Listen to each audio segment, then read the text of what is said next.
Florida's general election is just 2 weeks away.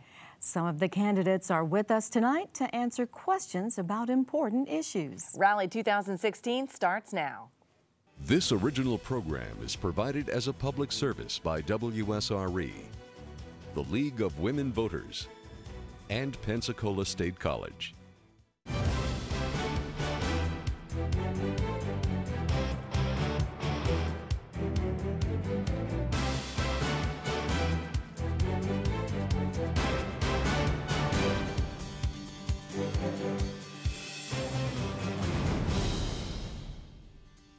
Good evening and welcome to Rally 2016. I'm Molly Barrows with WSRE-TV. And I'm Sandra Averhart with WUWF Public Media. We thank you for joining us tonight for Rally 2016 election coverage here on WSRE-TV, PBS for the Gulf Coast.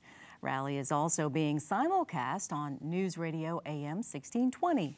Tonight, you will be meeting the candidates from races in Escambia and Santa Rosa counties, as well as candidates for Florida House Districts 1 and 2. And the race for U.S. Congress District 1 will not be featured on Rally tonight.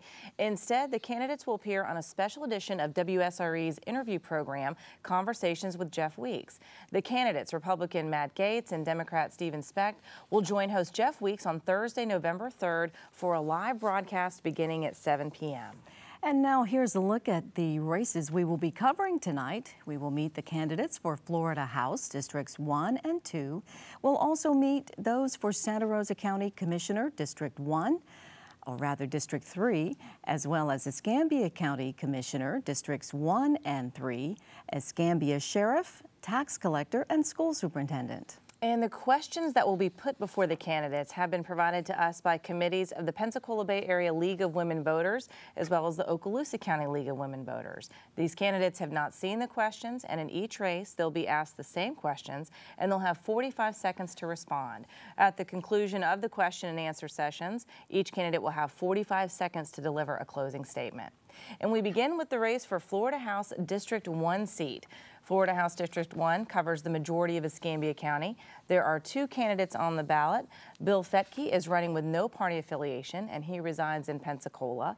Republican incumbent Clay Ingram also resides in Pensacola.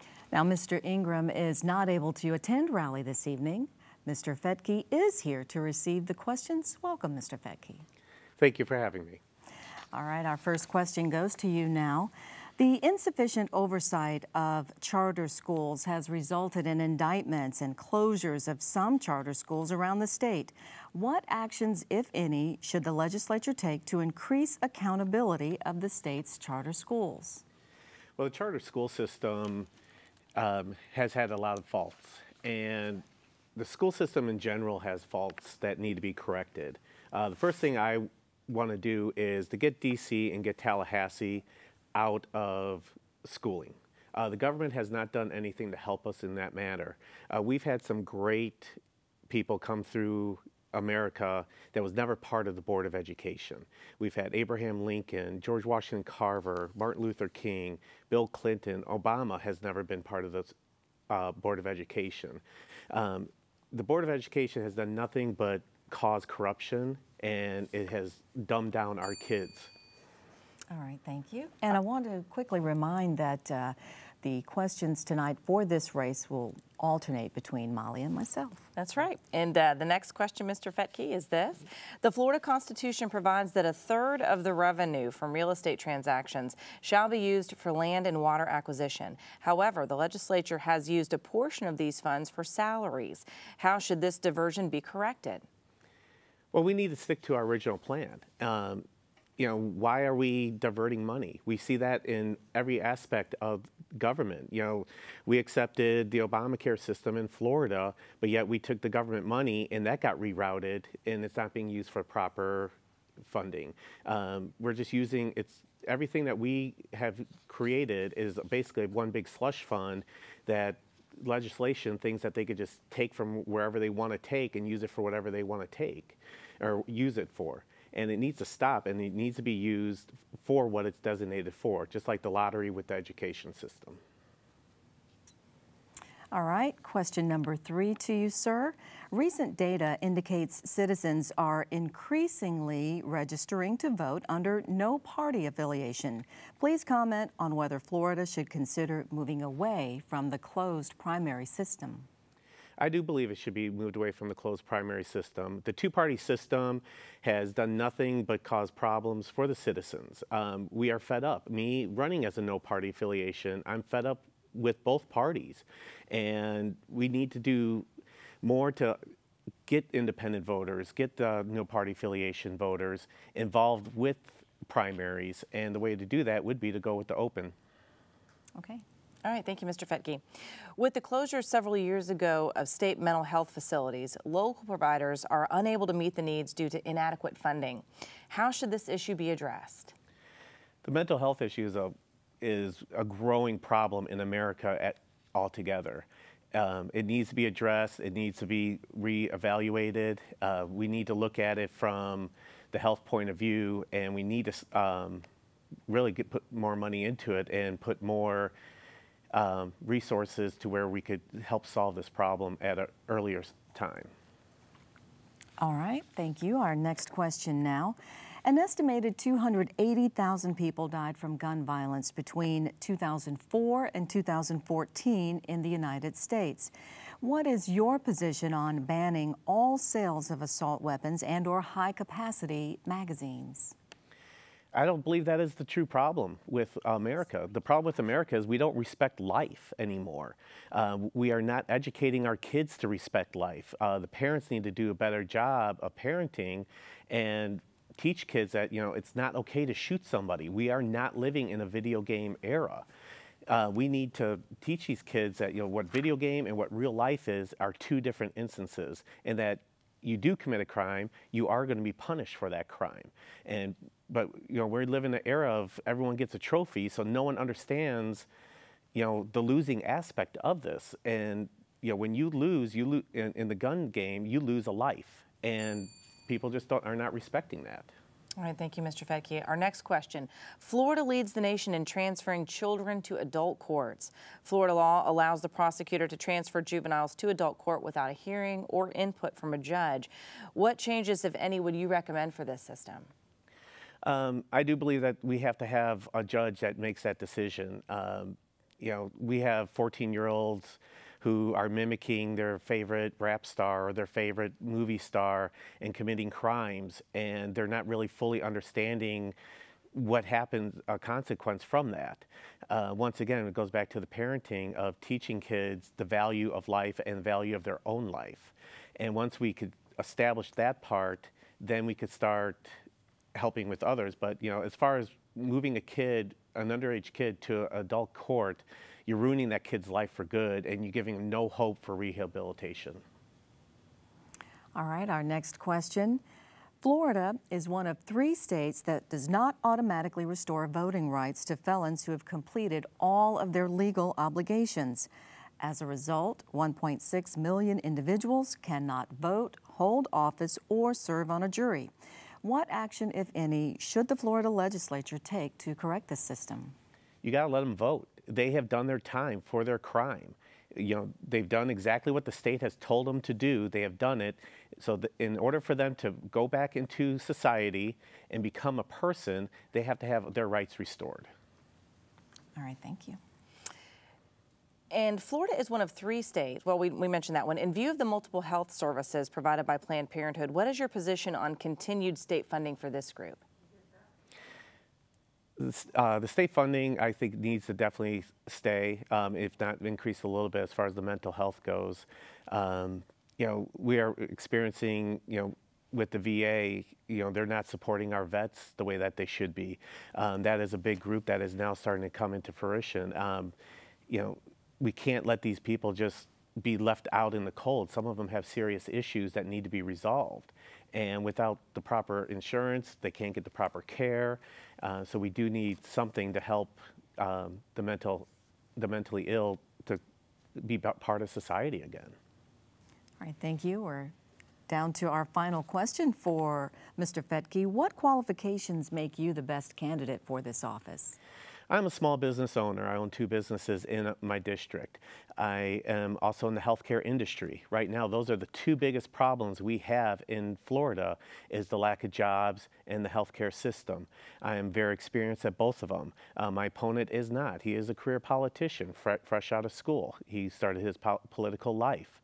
I have been through the school of hard knocks as a roofer, as a banker, as mortgage, and now in the healthcare industry. I have experience in many levels of employment to help Escambia County be able to pick up and succeed.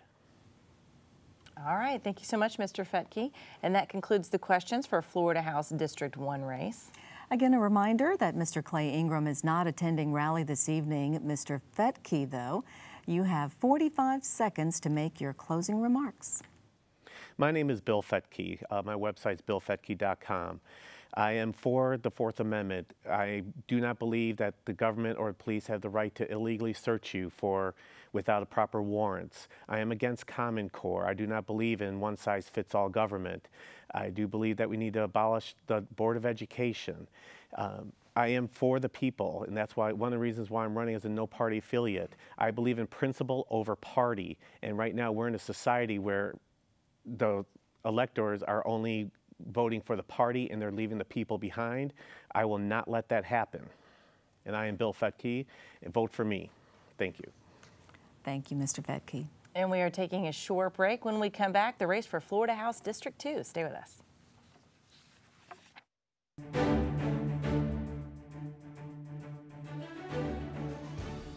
There is nothing more important to our democratic process than having an informed electorate voting on Election Day. Good evening. I am Ed Meadows, President of Pensacola State College, thanking you for tuning into this rally, a joint presentation of the League of Women Voters, WSRE-TV, and Pensacola State College. Rally allows you the opportunity to watch and listen as this election year's slate of candidates answer the tough questions concerning the needs of our community. WSRE, a service of Pensacola State College, is proud to bring this program to you as a public service. And as always, we invite your comments and suggestions about how we can further fulfill our community obligations. Let's all remember the importance of participating in the governance process by voting in the upcoming election.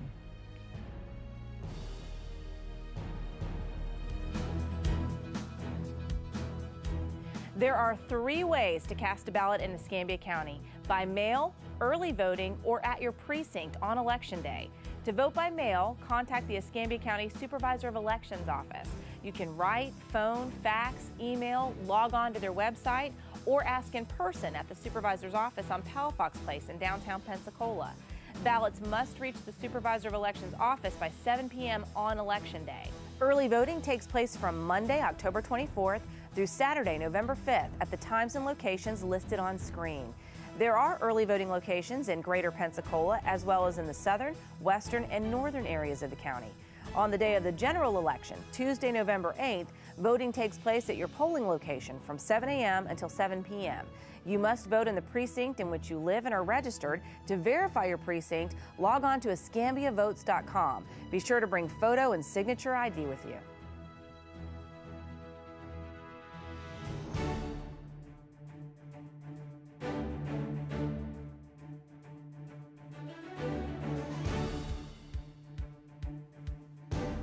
Well, welcome back to Rally 2016 right here on WSRE-TV, PBS for the Gulf Coast. And tonight we are introducing you to candidates in 2 state races, 1 Santa Rosa County race, and several in Escambia County. And we turn now to the race for Florida House District 2.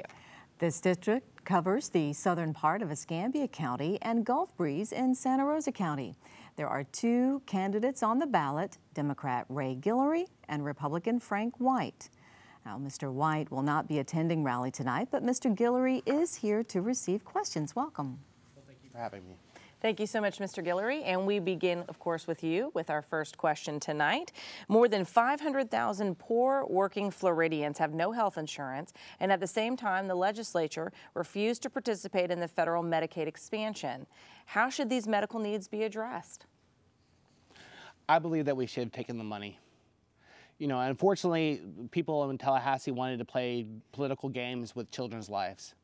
You know, I talk about poverty and I talk about education here in Escambia County, and we have a lot of it. 1 in 5 children. We have, I believe it's almost 50,000 children here in Escambia County without health insurance. Those are when we can provide a better life for children, and we're playing political games with their lives, we're playing political games with their education, I think that's a travesty. You know, children who are trying to do better, try to do well in school with medical issues, that creates a problem for their education. We should have taken the money and we should have expanded Medicaid.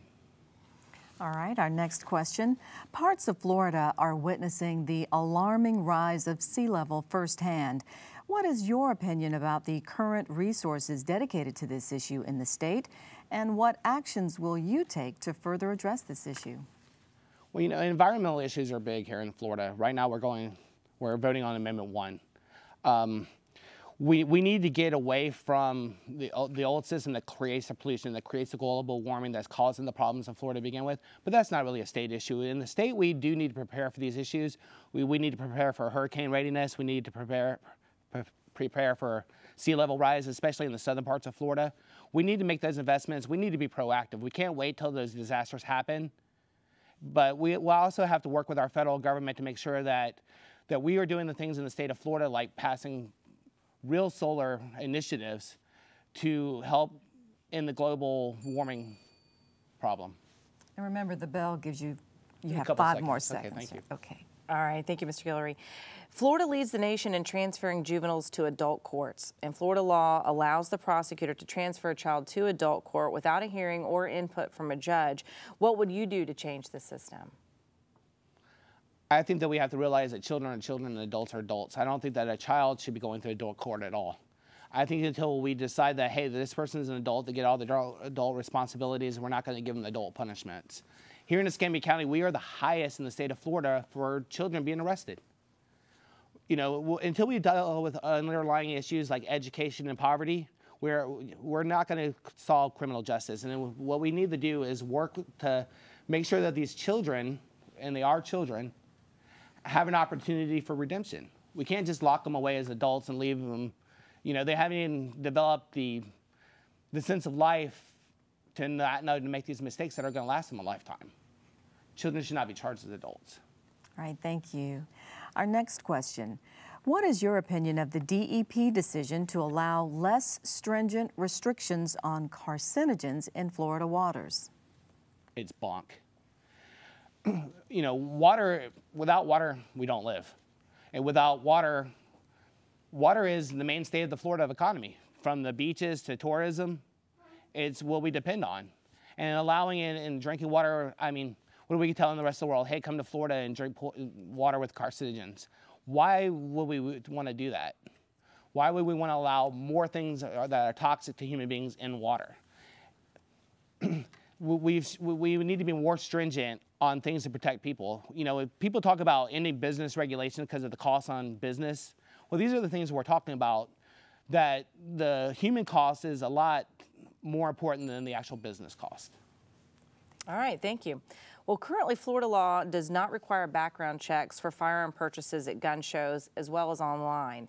Do you think these exemptions need to be addressed? Why or why not? I was just talking about this the other day. I believe in the Second Amendment, but I believe that we do have to have restrictions in place that keep people who are not supposed to have guns from having guns. And if we need to create a system here in Florida for individual sales, for gun show sales, that people can run background checks, that they can be able to register a firearm sale, so that we can track a firearm. If it was recovered in a crime, we can figure out where that firearm came from, so that we can track the sales and hold the people responsible who might have sold it to a criminal or allowed it to become into a criminal's hand. All right, thank you. Our next question for you. Florida is one of 3 states that does not automatically restore voting rights to felons who have completed all of their legal obligations. As a result, 1.6 million individuals cannot vote, hold office, or serve on a jury. What action, if any, should the Florida legislature take to correct this system? Well, historically, the revocation of voting rights for felons has some racial undertones. I believe that everybody should have the right to vote. And I believe that if you've served your time, you've done everything that you're supposed to do, that we need to restore your voting rights. People should not be punished forever for one small mistake. And I don't see how voting rights particularly are being kept away from a large segment of the population that happens to be African American. What the continuous punishment for that one specific area is. Why is it just voting rights? We should fully restore their voting rights if they've completed their sentences. Thank you. And our next question, in a routine sampling of one area of voucher scholarships, Florida State education auditors found that more than $1 million were given to students who didn't even qualify for the money. How will you make sure these private contractors comply with established regulations? I believe that public money belongs in public education. I call for the full funding of public education. What I find is that the more money that we take out of public schools and put into private schools, charter schools, that's just the worse off that the schools become. What I think that needs to be done is that we need to pay more attention to poorer schools and inner city schools. You know, I talk about the differences between Santa Rosa and Escambia County. I have one daughter who goes to Escambia County schools and one daughter who goes to Santa Rosa County schools. And I know that the difference is economic. We have to invest in those areas. My daughter goes to Gulf Breeze, my stepdaughter goes to Bailey. And if they want to do fundraisers in the community outside, there's a complete difference in the kind of funds they get. All right, thank you. Our next question for you. Florida uses a closed primary election system, meaning that a voter must be registered as a Republican or a Democrat in order to vote in a primary. What is your position on changing from the closed primary system to one where all voters may participate? Well, in the recent primary, we saw two different elections that basically 40 to 50% of the voters got locked out. The Republican Senate, Florida State Senate race, because they effectively don't have a challenger. Democrats and NPAs weren't even allowed to vote in that race. So effectively, they were locked out of choosing the representative. I completely believe that we should have an open primary in the state of Florida, especially if there is no challenger to a race outside that party. All right, thank you, Mr. Guillory. And this is our last question for you tonight. If elected, what will your priorities be for the coming year? My priorities for the coming legislative year would be to talk about education and poverty in our area, and how do we alleviate that? How do we get the health care to 500,000 uninsured children in the state of Florida? How do we increase education? How do we go from 48th in the nation to higher? How do we get our governor to stop going around the country touting low wages as a reason to move your corporations to Florida? Why don't we start talking about how do we build the infrastructure? How do we build education so that companies come here for the best trained, best educated workforce? That would be my priorities in the legislative session. All right, thank you, Mr. Guillory.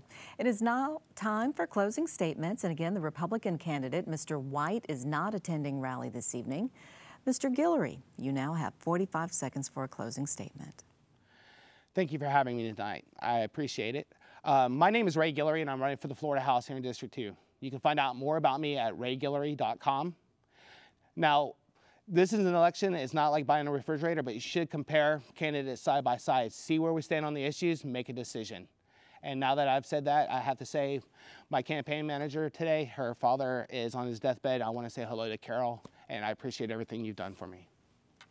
Well, thank you so much, Mr. Guillory. We appreciate your time tonight. And those are the questions for Florida House District 2. We want to remind you that you are watching Rally 2016 on WSRE-TV, where the candidates in the upcoming November elections have the opportunity to answer questions that were prepared by committees of the Pensacola Bay Area League of Women Voters and the Okaloosa County League of Women Voters. And we have several more races ahead of us this evening. We'll return in just a moment, but for now, here's a look at those upcoming races.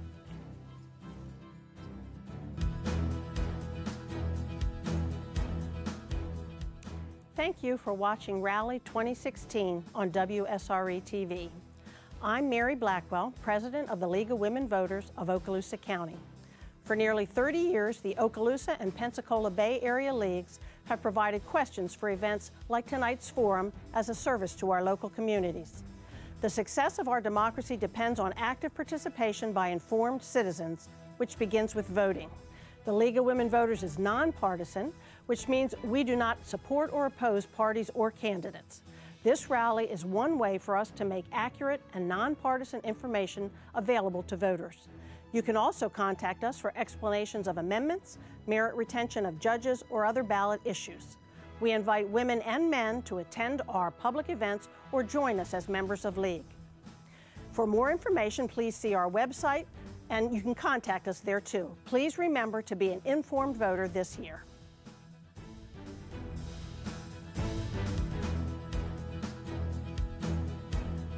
There are 3 ways to cast a ballot in Santa Rosa County: by mail, early voting, or at your precinct on Election Day. To vote by mail, contact the Santa Rosa County Supervisor of Elections office by phone, mail, fax, or email.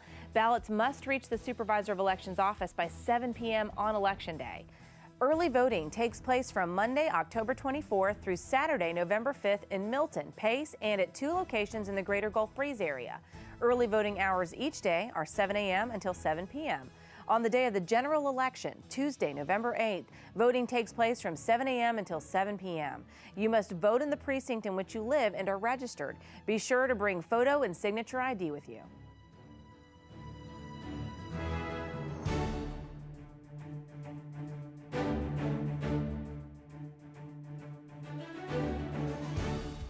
And welcome back to Rally 2016. Election Day is coming up on November 8th. We want to remind you tonight and tomorrow night you have the opportunity to hear from candidates in the races in the Florida House as well as Escambia and Santa Rosa counties.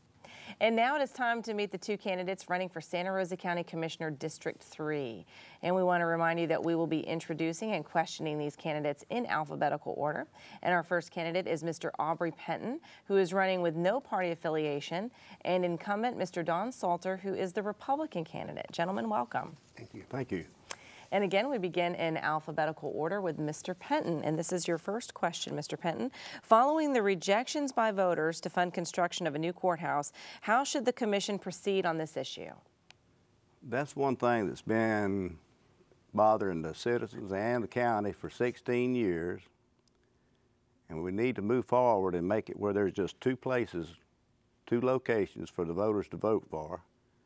That way you have a clear winner, and then we can go from there and decide how to fund it. Let the voters decide how to fund the project.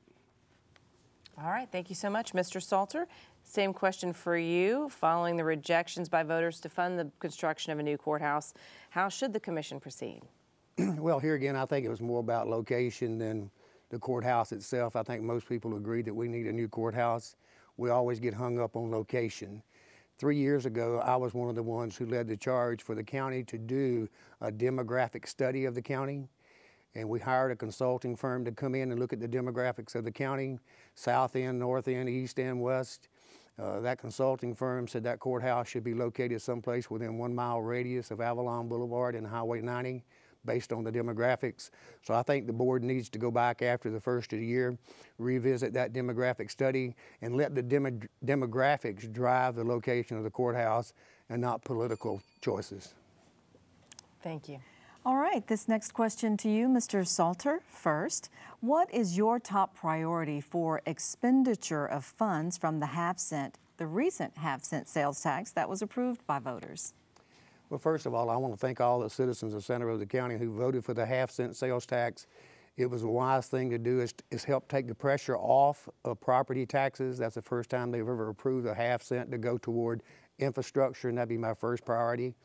Santa Rosa County continues to grow.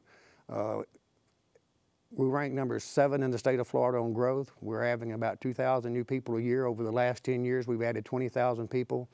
So we've got to do something to improve our infrastructure, roads, drainage, and water quality, and economic development, and those would be my top priorities.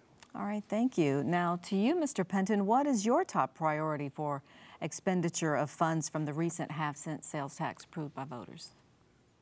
I believe most of the money should be used for improvement to the roads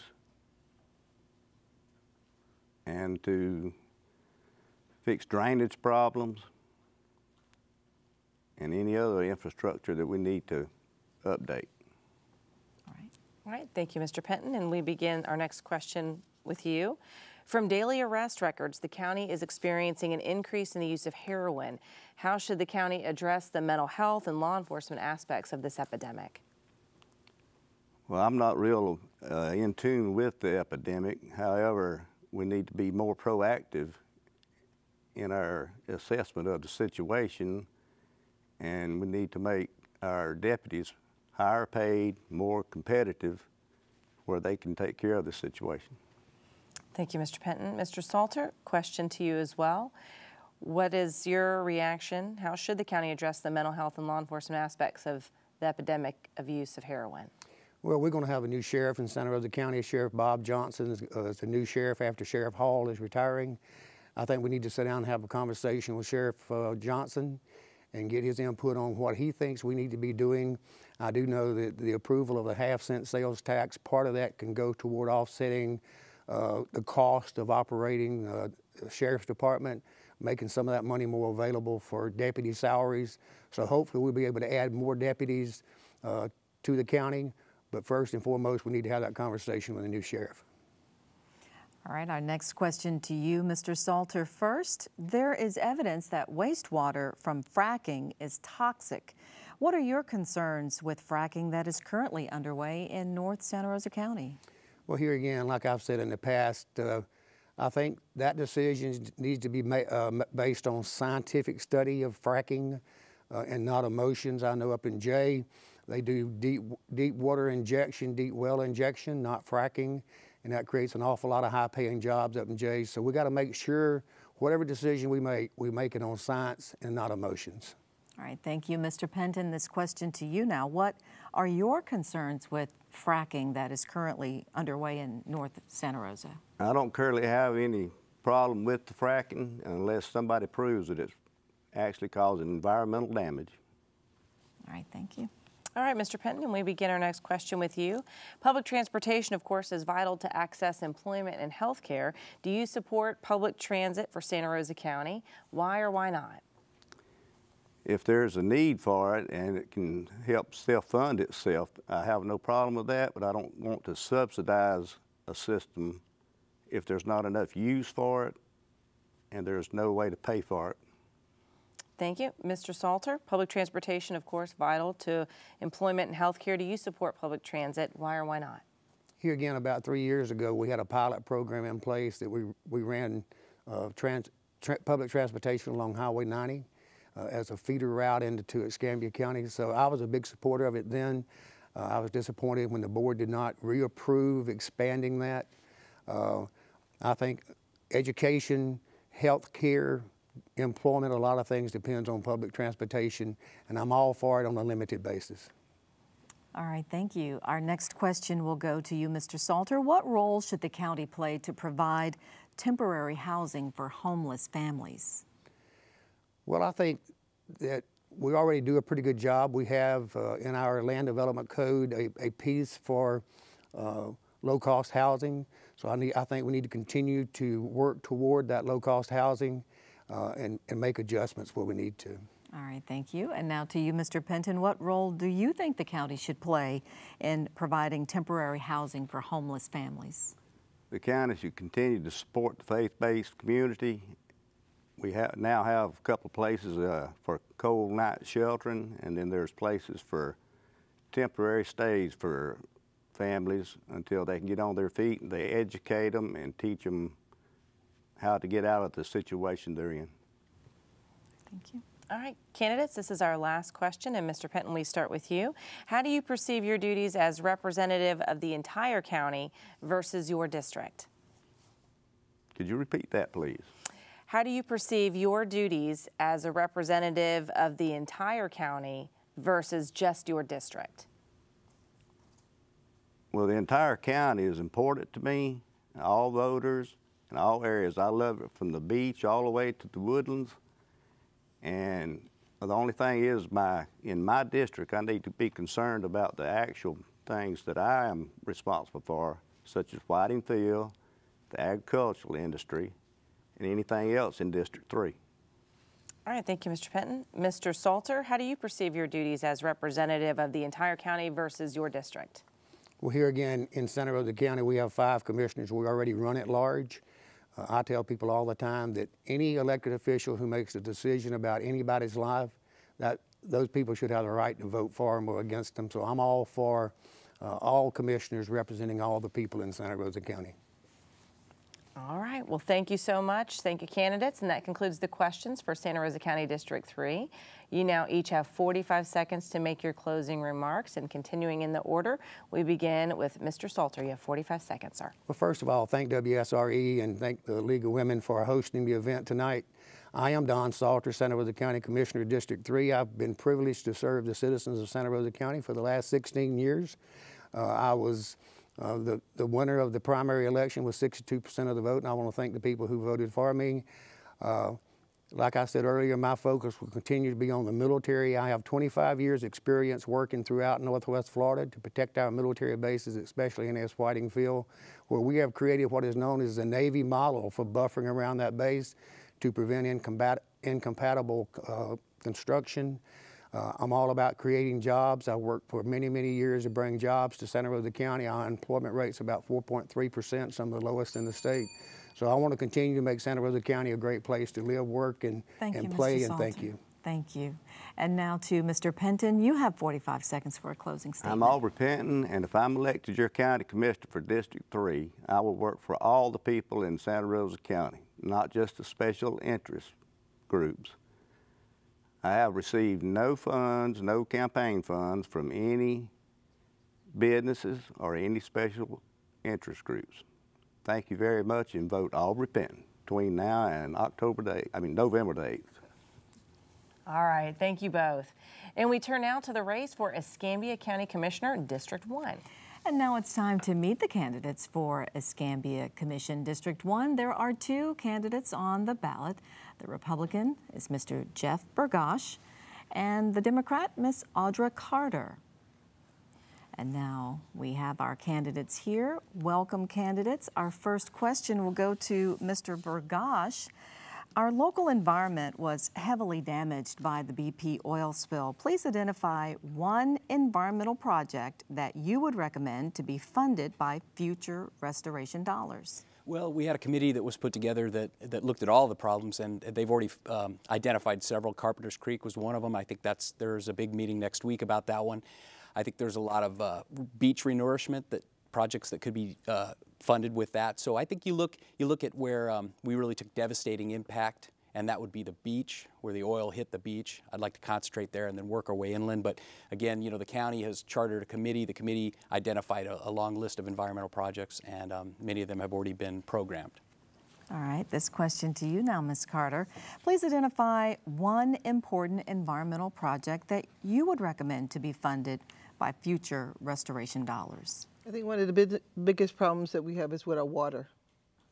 People are very concerned, and many people are getting sick. When the hurricanes came and when the water came up, and especially with BP, many people drank, ate, and eat out of the bay.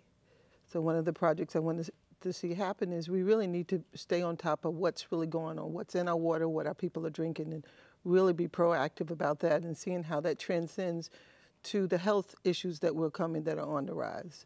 I think that's really important. I do agree that the commissioner has many projects that they're doing that we need to be a part and bring the community in to be a part of that conversation. All right, thank you, candidates. And Ms. Carter, we begin our next question with you. How can the unmet medical needs of northern Escambia County residents be met? I think one of the most important things is that people need to be educated, that they need to be proactive about their health. Most important, you have many different pockets that still do not have insurance. They need to be connected with, and if I would use the word bridging the gap between the issues and concerns within our local communities, particularly our poor communities. We need to be involved with proactive behavior, and I think the county is moving toward that direction and putting out a lot of good education about how to take care of their health and what we need to do to become more stewards of our bodies. Mr. Burgash, same question to you as well. How can the unmet medical needs of northern Escambia County residents be addressed? Well, I think we're a community of great, numerous faith-based organizations and charitable organizations. We have Escambia Community Clinic, we have the Health and Hope Clinic, we have the Escambia County Health Department. I think there are resources and services available, but again, it comes down to, do you know where to get them? So I think we can do a better job of perhaps connecting the government with the nonprofits, with the charitable section, with the faith-based, and I think when you look at everything that's out there and the services that are available, I think you'd find that there's very, very few needs that can't be met. But again, you've got to know where to find the services, and I think maybe perhaps that's one thing that we can do better, connecting the community with the services that are available currently. All right, thank you, Mr. Burgash. This question to you first. Solar power cooperatives are being implemented elsewhere in the state. What should our county, Escambia County, do to encourage the use of renewable energy? Well, I think it's a smart long-term strategy to utilize renewable resources, renewable energy. But to me, I think I lean on the private market. I would like to see what the private market can do. If the private market can make it to where it is economically viable and feasible, then I think we follow the lead there. I worry often about the government getting into areas like this. You look at Solyndra. Look at $500 million wasted. And right now, I don't know that the technology is there yet that makes it 100% cost effective to do it. I know there's between a 7 and 10 year return on an investment on some of these projects. So first and foremost, it has to be cost effective for the taxpayers before I'll support it. We're all for saving the environment, but I think we have to watch the budgets. So it has to be cost effective. All right, thank you. And now to you, Ms. Carter. What do you think our county, Escambia, should do to encourage the use of renewable energy? I think we need to look at places that are similar to our population and demographic and see what they're doing and what they're doing right. And then, of course, take a look at the needs of our particular community. There are a lot of private individuals who actually have solar now, and they find it to be very helpful. It cuts a lot of costs in the homes. People who can afford it are definitely getting it. There's a place for that, but I do agree that we need to be careful how we go about moving toward that. So I'm kind of in the middle, actually, about it. I think that people should have a right to be able to go solar if they feel comfortable with it, and I think that the government needs to be a part of moving us toward an ability to take care of ourselves. All right. All right, Ms. Carter, we begin our next question with you. The insufficient amount of mental health services locally has a direct impact on law enforcement and the community. What actions should the county take to address this problem? Great question. There are health problems that have been looming, bipolarism, that has caused many people of color, people of all different ethnic groups to go to jail and be put there, and they really have mental issues. The first thing I want to do is evaluate the problems that now, because we do know about these things, in my research, there are many, many conditions that are social, economic, that we really need to take a look at and get educated on. I mean, there was once a time mental health was never talked about, and now we need to have that conversation with ourselves in the community. Mr. Burgash, the insufficient amount of mental health services locally has a direct impact on law enforcement in the community. What actions should the county take to address this problem? Well, it's a big issue, and it started back in the 50s with deinstitutionalization. The federal government essentially shifted the responsibility and the burden to the local governments, the local communities, who really never had the resources or the funding to handle the problem. Now, and if you go to my website, jeffburgash.com, I've got this listed in there as one of the things I'd like to do. I think what you do is you charter a committee of professionals in the field, and you have them evaluate where the needs are and what is the best way to connect, again, the government services, the nonprofits, and the charitable and the faith-based organizations to address the need. It is a problem, and it's something that I know impacts law enforcement. It impacts all of us, and I'd like to find a way to help.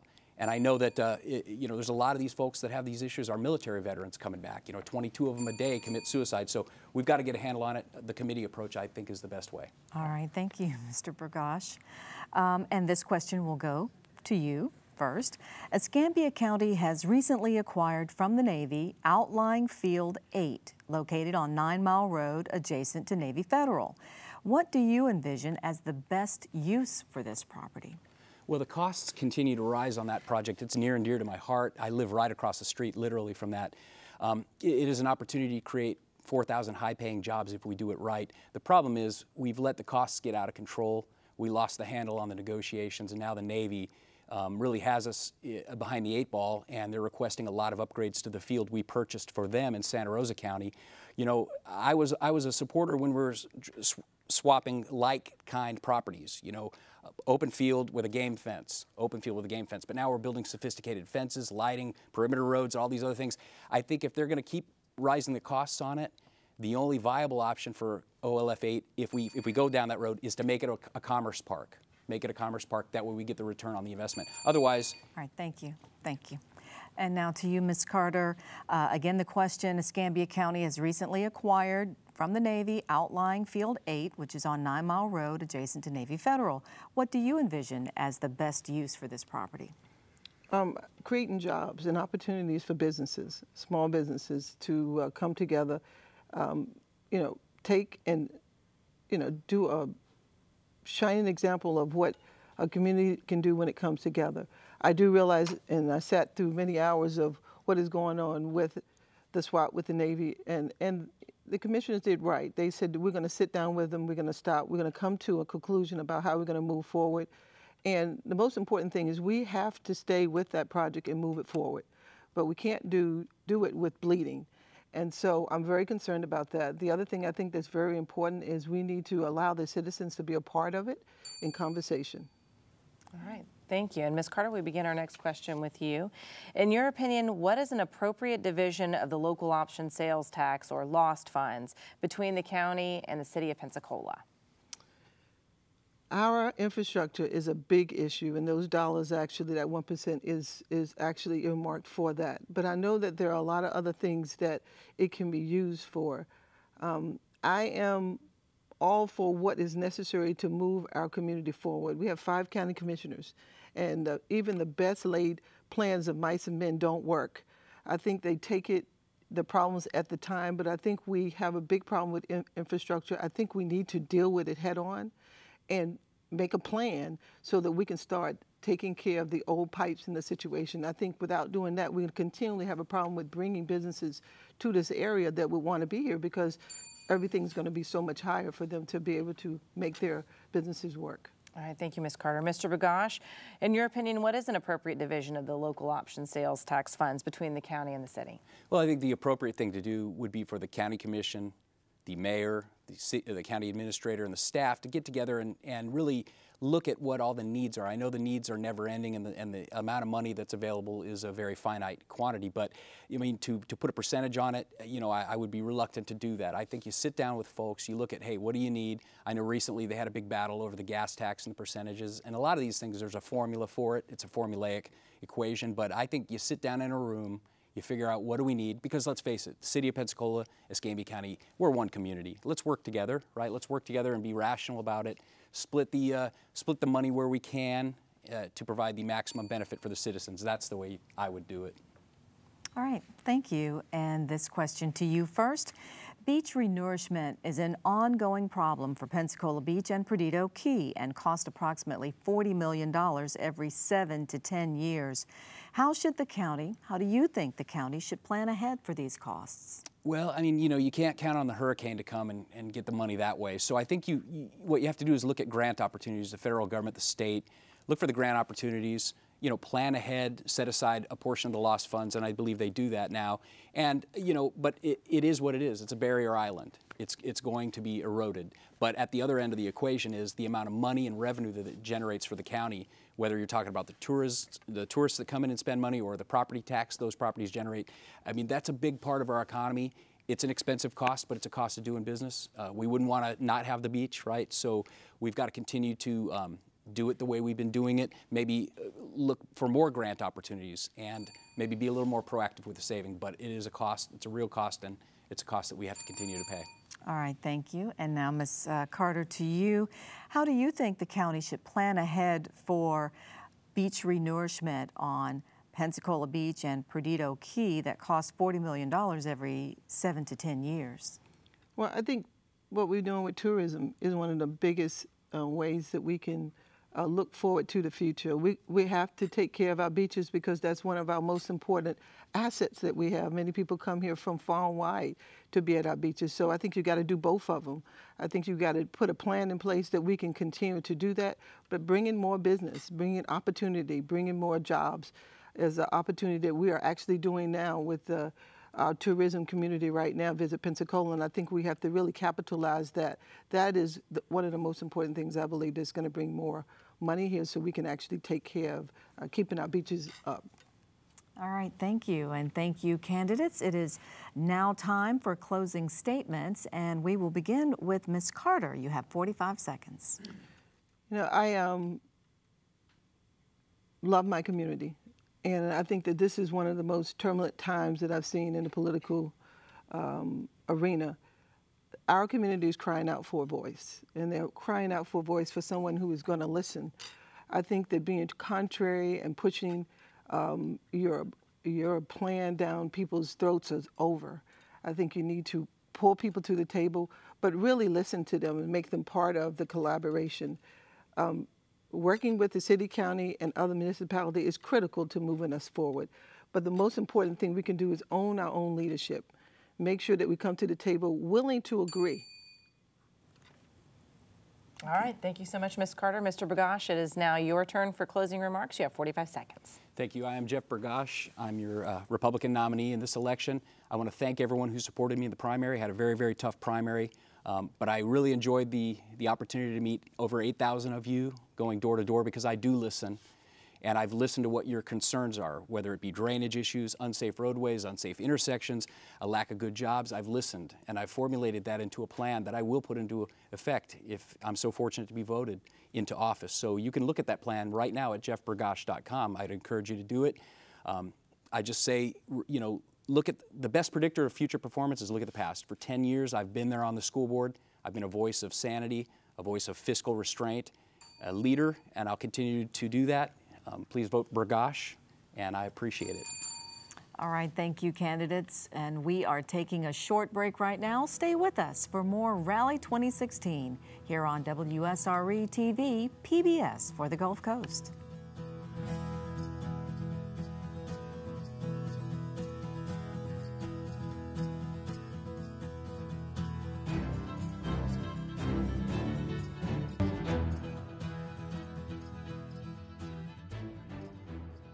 On the November ballot, there are 4 amendments to the Florida Constitution. A 60% margin is required for passage. Here's a brief look at what each amendment covers. Amendment 1, rights of electricity consumers regarding solar energy choice. The ballot summary reads as follows. This amendment establishes a right under Florida's Constitution for consumers to own or lease solar equipment installed on their property to generate electricity for their own use. State and local governments shall retain their abilities to protect consumer rights and public health, safety, and welfare, and to ensure that consumers who do not choose to install solar are not required to subsidize the costs of backup power and electric grid access to those who do. Amendment 2, use of marijuana for debilitating medical conditions.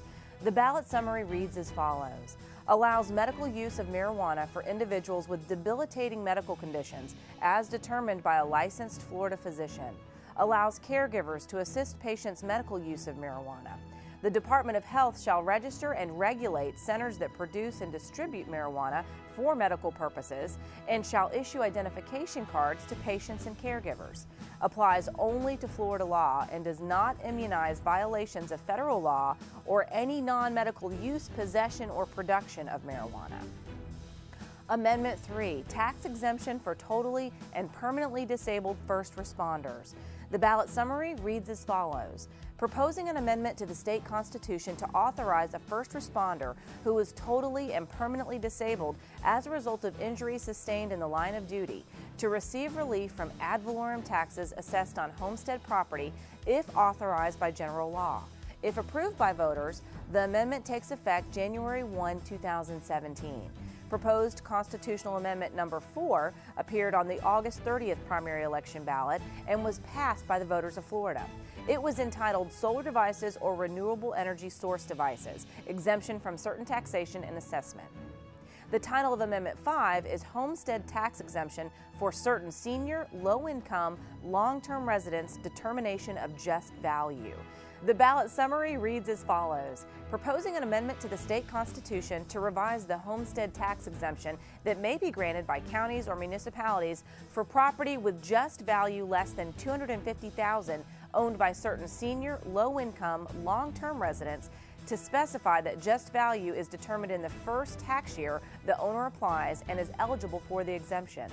The amendment takes effect January 1, 2017 and applies retroactively to exemptions granted before January 1, 2017.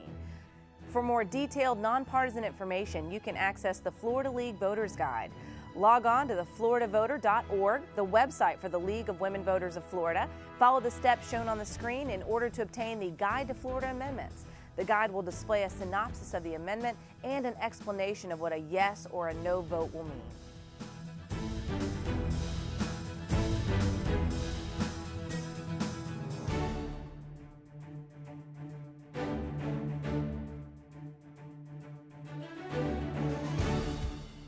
Well, welcome back to Rally 2016. We are questioning the candidates in local as well as state races for the upcoming general election. Up next, the race for Escambia County Commissioner District 3. And again, a reminder, we're introducing and questioning these candidates in alphabetical order. There are 3 candidates on the ballot. Let's meet them. Mr. Mirza Ahmad is running with no party affiliation. Incumbent Mr. Luman May is the Democratic candidate. And Mr. Delarian Wiggins is also running with no party affiliation. And our first question tonight is for Mr. Ahmad.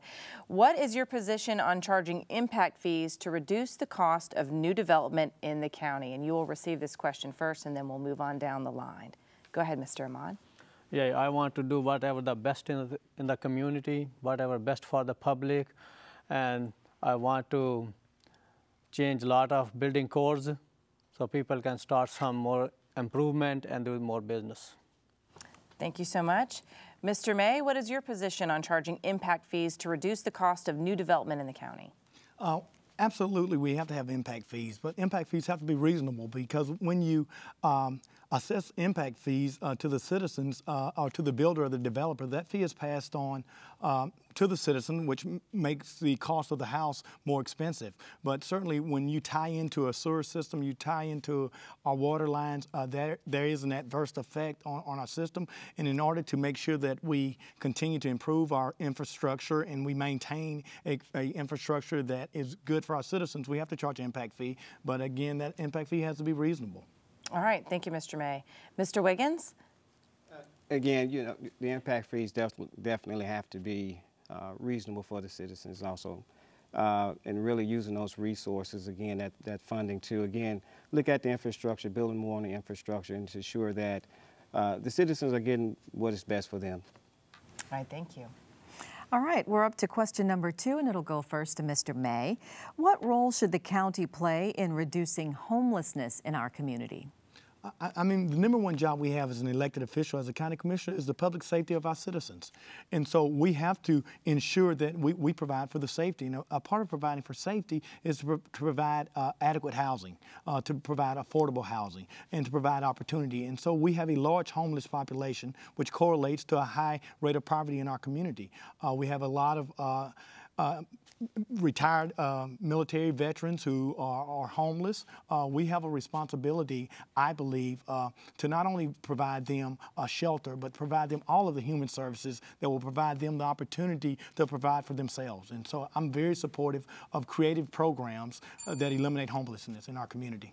All right, thank you. Mr. Wiggins, this question to you now. What role do you think the county should play in reducing homelessness in our community? One of the things we have to look at, again, is the mental state of the homeless. Looking at ways that we can better help them, better suit them, and also looking at the affordable housing. One of the things also is looking at what jobs that we can bring in order to help them to come out of the current situation that they're in. Those are some things as a commissioner that I would look at to try to change, and also to help them to better themselves, to get them out of the situation that they're in, and to bring them better resources as well as affordable housing. All right, thank you. And now to you, Mr. Ahmad, the role that you think the county should play in reducing homelessness. We really need more homeless shelters, and I know the all frustration of homeless people because I was homeless for a long period of time in my life. So I know that frustration. I want to build more homeless shelter each community and provide their jobs so they can stand on their feet. All right, thank you. And we are now on to question number 3, and we will begin with you, Mr. Wiggins.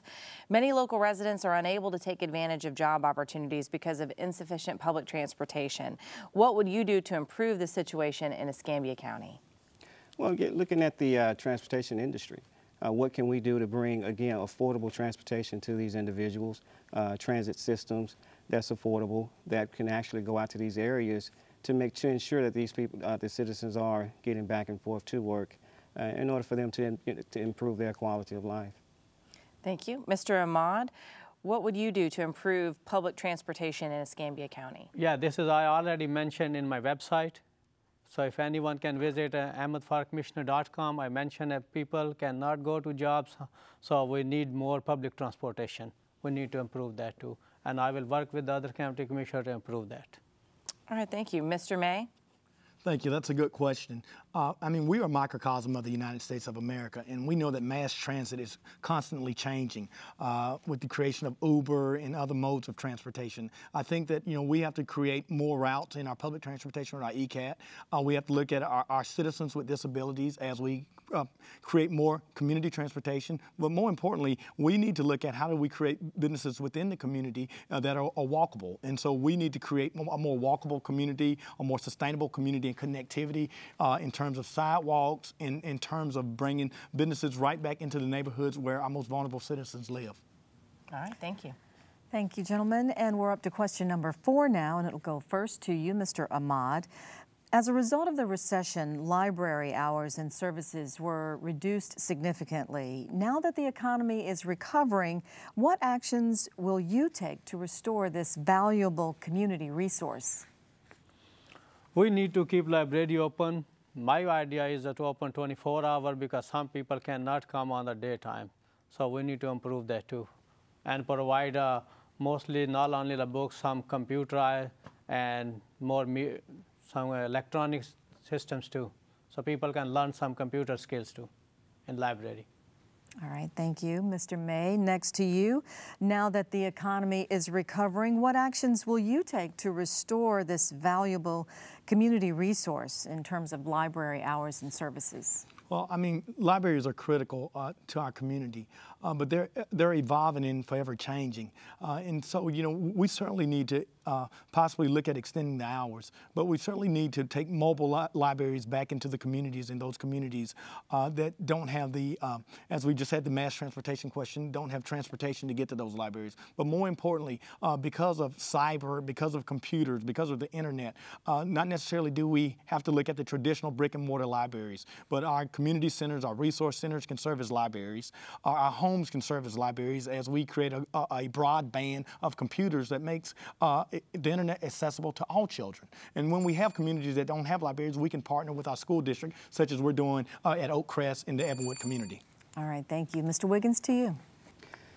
Again, libraries are very, very important. Again, looking at other resources, technologies that we can bring the library to the citizens at home. Looking at maybe cheaper internet access, again, looking at those ways. So again, it's an innovative process that we all have to sit here and just come together and come up with ways that our children can benefit from an internet library. Again, mass transportation, getting them back and forth to the library. A lot of these resource community centers don't really have the library. So again, if we can just come up with a strategic plan to bring books, computers to these areas to better assist our children, I think it'll be well worth it.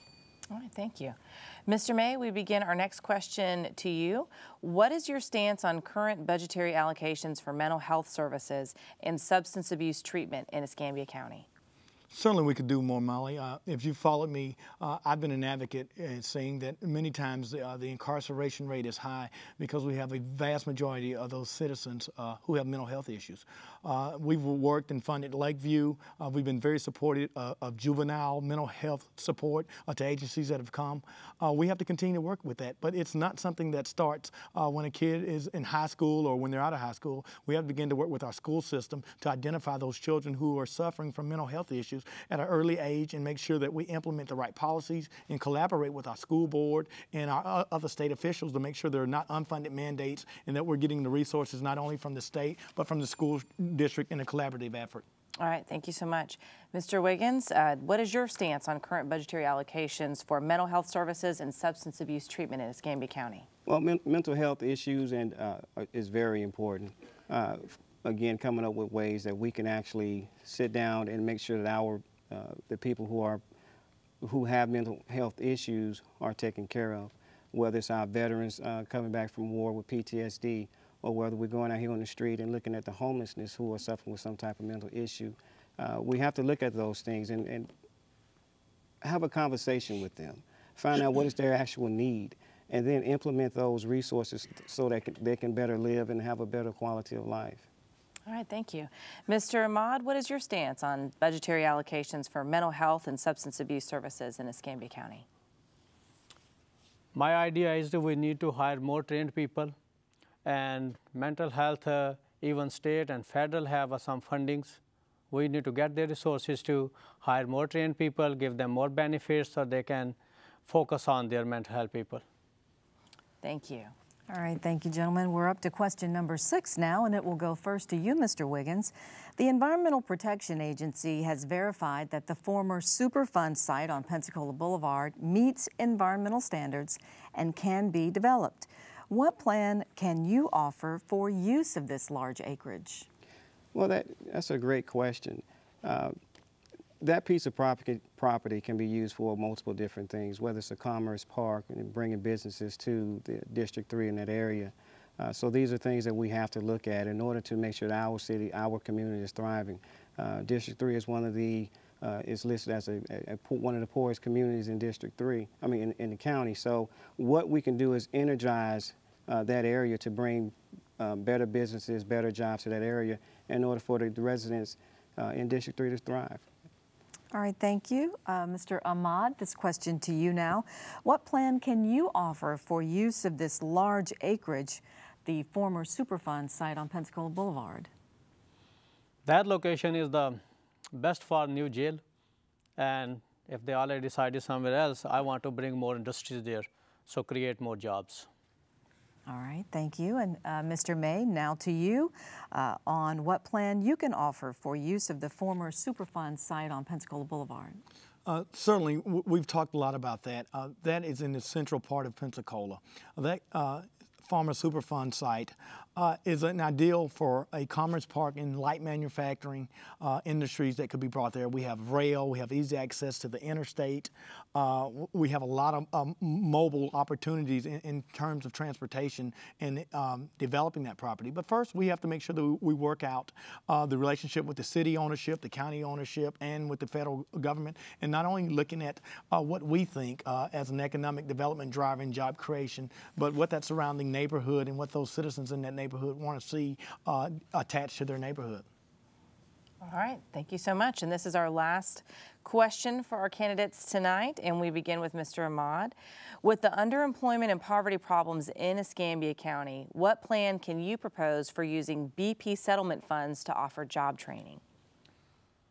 Whatever is the best for the community, I want to spend that money, especially for improvement in tourism, education system, and to decrease unemployment.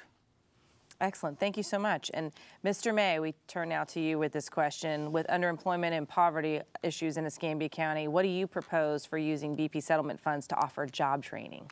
Absolutely. We do have a poverty problem, but we've made significant increases in reducing poverty and unemployment. As the governor stated today, there's over 3,000 jobs that were created in Escambia County. We've been very successful in securing BP funds. I think that it's critical. Senator Nelson said that it restores the economy and it restores the environment, so that we take BP dollars and, out of that $1.5 billion that goes to Triumph Gulf Coast, that we utilize to leverage that money with our local option sales tax. So it'll be a benefit for not just the first 5 or 10 years, but for 50 or 100 years from now. And so I think that it's important that we restore the economy by creating jobs and the infrastructure, but at the same time, we leverage that money to protect our environment. All right, thank you, Mr. May. Mr. Wiggins, would you like for me to repeat the question? Yes, please. Okay. With the underemployment and poverty problems in Escambia County, what plan can you propose for using BP settlement funds to offer job training?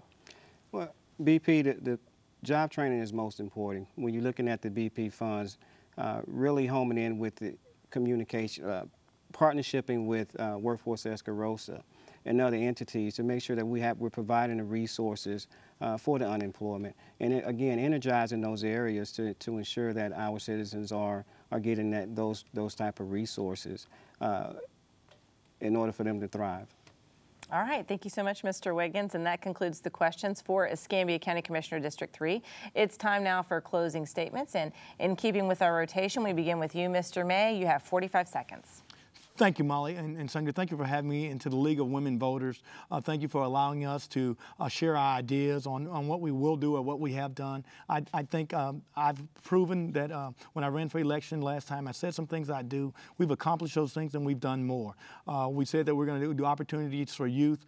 We've created after-school programs, summer programs for the first time in the history of Escambia County. We've invested in human capital. Not only have we done that, we've spent over $18 million on resurfacing and drainage projects in District 3. We've worked collaboratively with my colleagues for a 20-year systemic problem. As you mentioned earlier, the Superfund site was the third largest relocation in the history of the United States, and we had a landfill in the Wedgwood area, and with the help of EPA, DEP, and the residents, we were able to shut it down. All right, thank you, Mr. May. And now we'll go to Mr. Wiggins for your closing statement. 45 seconds. Well, again, thank you for the opportunity to be here, and thank you also for being on the panel with such great people. I'm Delarian Wiggins, and I am running for County Commissioner District 3. I'm a military veteran. I'm a proven public servant. I love getting out in our community and helping our young men and women in order to better themselves and also to thrive. It's very important that we invest in, we have a commissioner that can bring more and better services to meet the needs of a growing community. And that's what I intend to do. I will be your full-time county commissioner, and I'll work hard to ensure that our communities, our district, will thrive and will no longer be the poorest district in Escambia County. All right, thank you so much, Mr. Wiggins. And Mr. Ahmad, 45 seconds for closing remarks. Thank you for giving me an opportunity to speak. My name is Mirza Ahmad, running for County Commissioner District 3. I encourage everyone to check everything before you vote.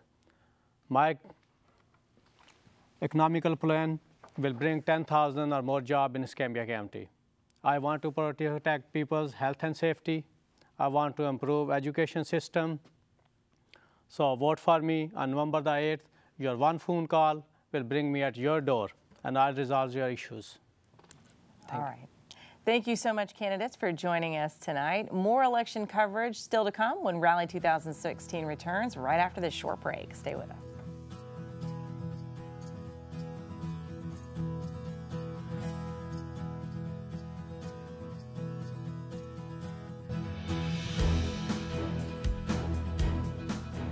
Thanks for watching this year's rally event on WSRE-TV. I am Haley Richards. Ellen Roston and I serve as co-presidents of the League of Women Voters of the Pensacola Bay Area. For nearly 30 years, the leagues here and in Okaloosa County have provided questions for events like tonight's forum as a service to our local communities. Our democracy is based on active participation by informed citizens, and voting is an important way to participate. The League of Women Voters is a nonpartisan political organization, which means we don't support or oppose parties or candidates. We work to increase understanding of major public policy issues and encourage informed and active participation in government. This rally is one way for us to make accurate and nonpartisan information available to voters. You can also contact us for explanations of amendments and other ballot issues. We invite women and men to attend our public events or join us as members of the League. For more information, visit lwvpba.org or lwvokaloosa.org. And please remember to be an informed voter this year.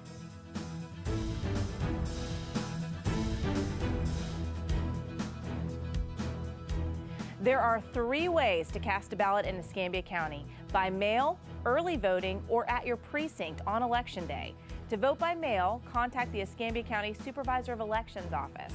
You can write, phone, fax, email, log on to their website, or ask in person at the supervisor's office on Palafox Place in downtown Pensacola. Ballots must reach the Supervisor of Elections office by 7 p.m. on Election Day. Early voting takes place from Monday, October 24th through Saturday, November 5th at the times and locations listed on screen. There are early voting locations in Greater Pensacola as well as in the southern, western, and northern areas of the county.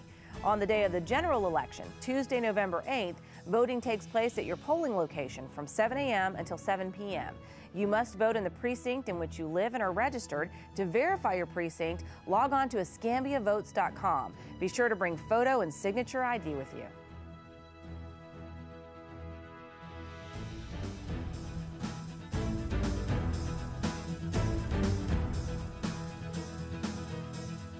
And welcome back to Rally 2016 as we count down to Election Day coming up next week, November 8th.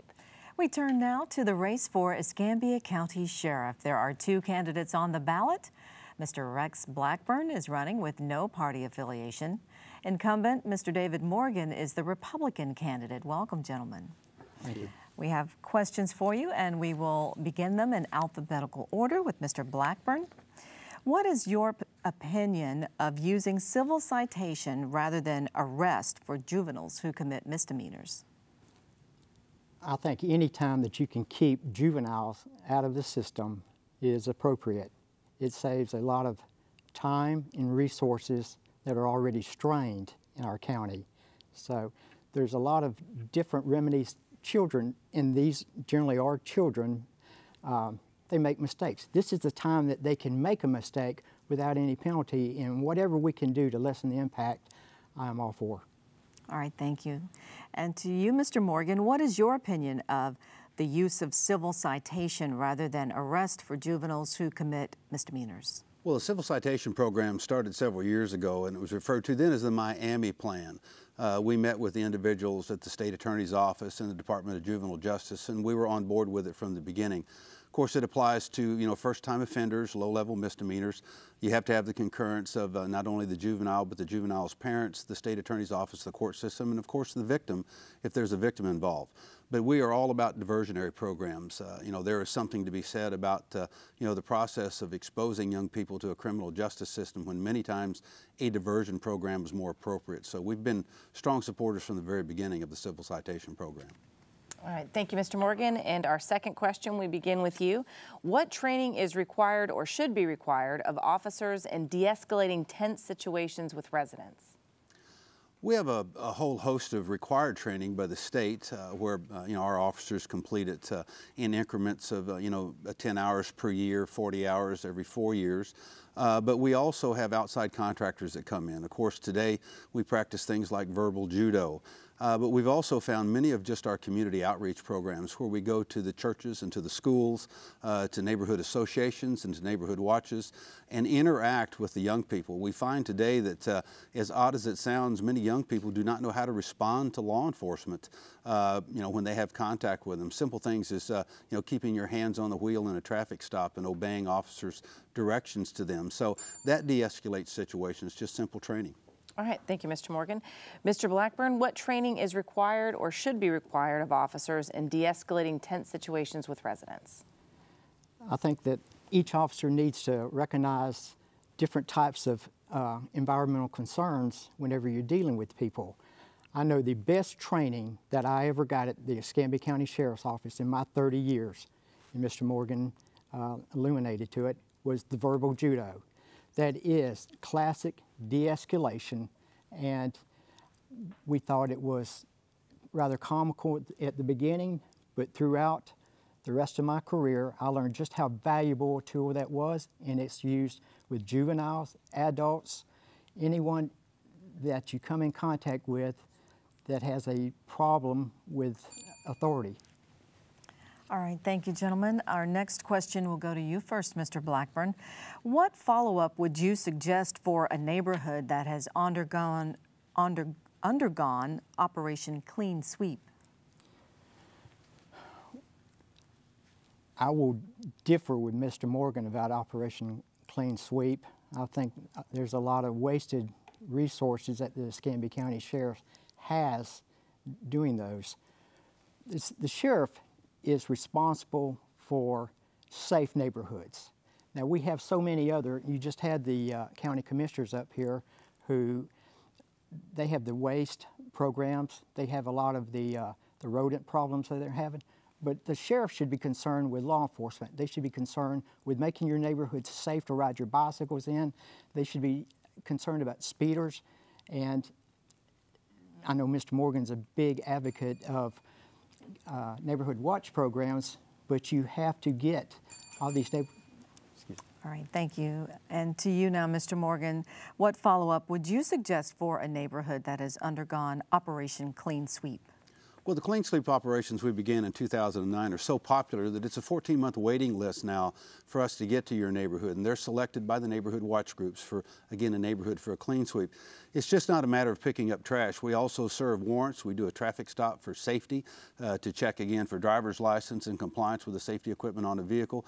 We work with state probation and parole. We pick up those who, again, who are on our sexual predator list, who are required to register with the sheriff's office to verify, where they're currently residing. So it's a mix of getting a community involved to not only beautify their neighborhood, but to bond with law enforcement. We walk the neighborhood. We get Navy personnel. It is truly a community effort. That's why they're so popular. Again, we have a 14-month waiting list. All right, Mr. Morgan, we begin our next question with you. Please comment on drug trafficking and addiction problems in Escambia County and how you would address them. Well, of course, we address this, every day in law enforcement. Right now, we're seeing a surge of heroin activity in Escambia County. Again, these drugs come outside. We don't produce heroin in Escambia County. In the last 2 years, we've gone from 2 methadone clinics to 4 now in Escambia County. The rate of addiction is you'll try 5 or 6 times before you break your cycle of addiction.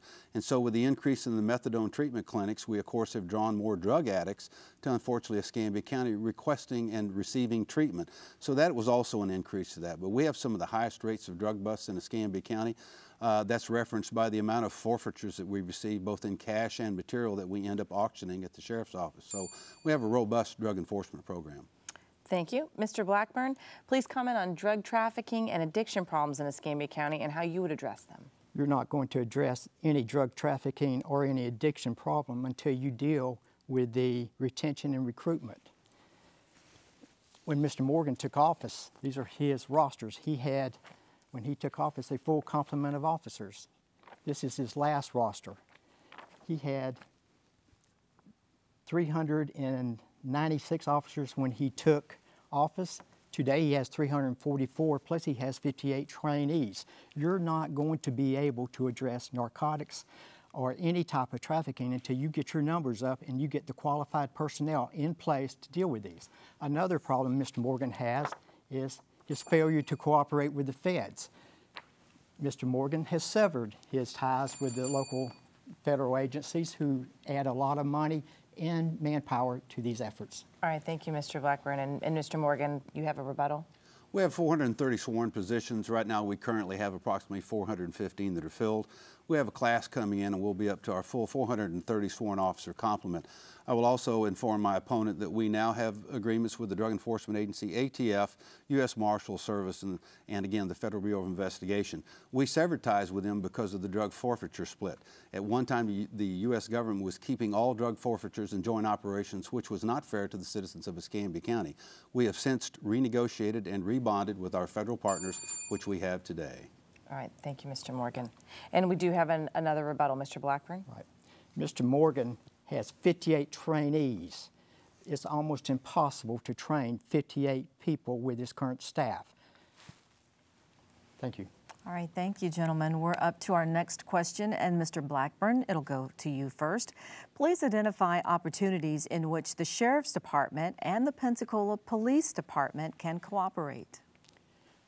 As I said, I worked for the Sheriff's Office for 30 years. We had a great relationship with the Chief of Police and the officers with the City Police Department.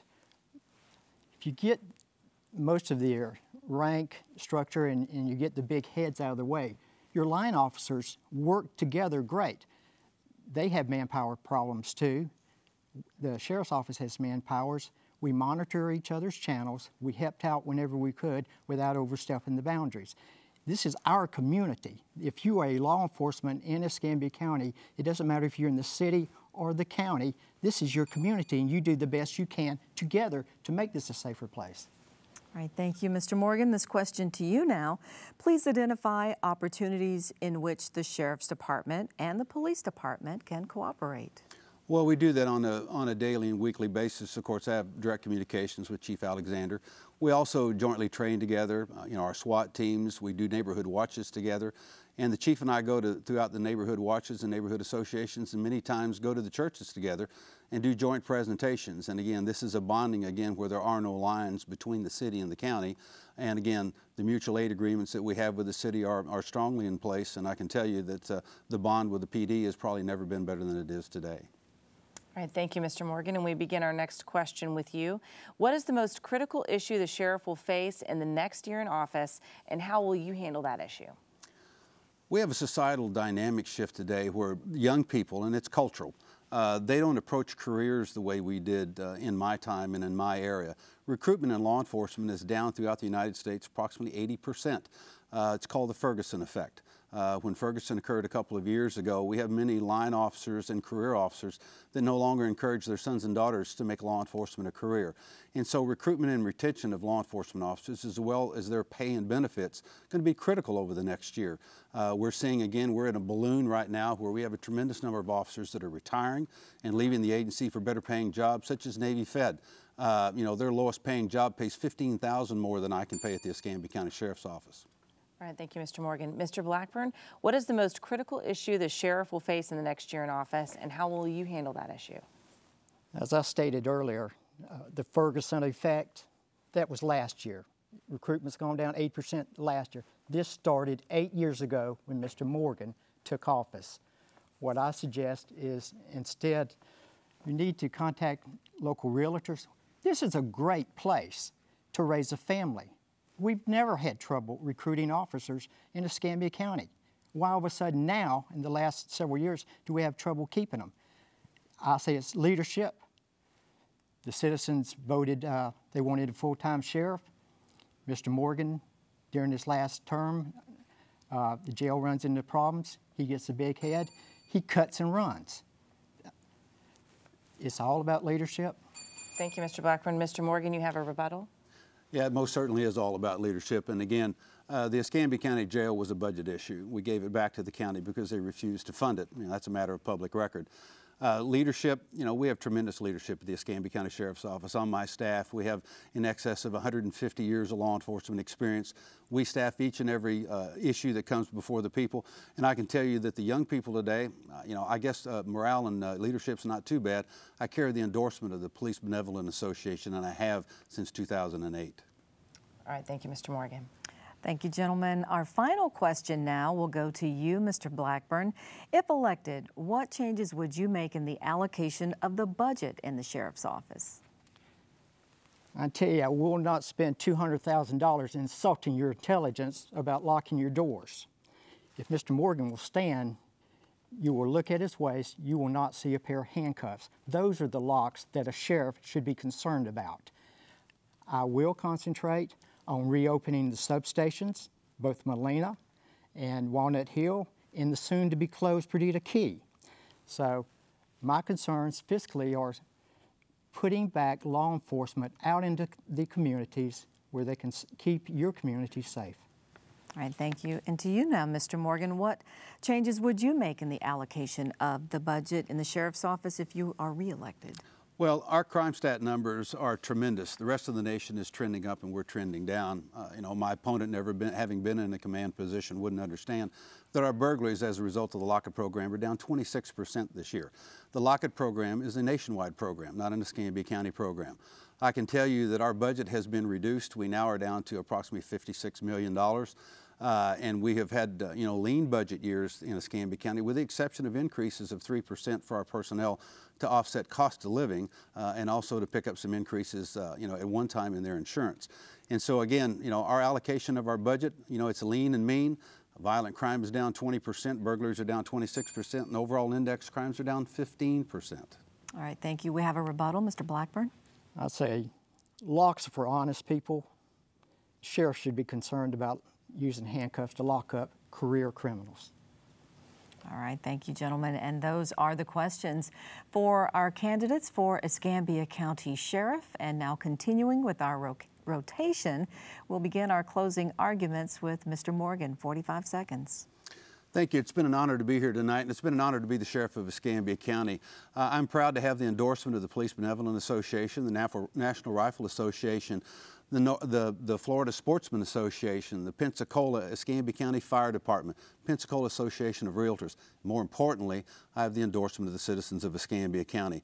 It's been an honor to be the sheriff for the last term. We look forward to your vote on November the 8th and to continue the great progress we've made in Escambia County. Keep the momentum and stay the course. Vote for David Morgan on November the 8th. Thank you. Thank you, Mr. Morgan. Mr. Blackburn, you have 45 seconds. Thank you. The citizens of Escambia County took care of me and my family for 30 years while I served them. They provided us raises. They provided me a good place to work. They provided me a place to raise my family. What I promise to you is to be a full-time sheriff. I want to return what you've done for me. I am a certified law enforcement officer. I have been a law enforcement officer in both the county here, the state, the federal, and the international. I promise that I will fix our recruitment, I will fix our retention, I will make our agency someplace fun to work again. All right, thank you, candidates. And when we come back, we'll hear from the candidates for Escambia County Tax Collector. Rally 2016 continues right after this.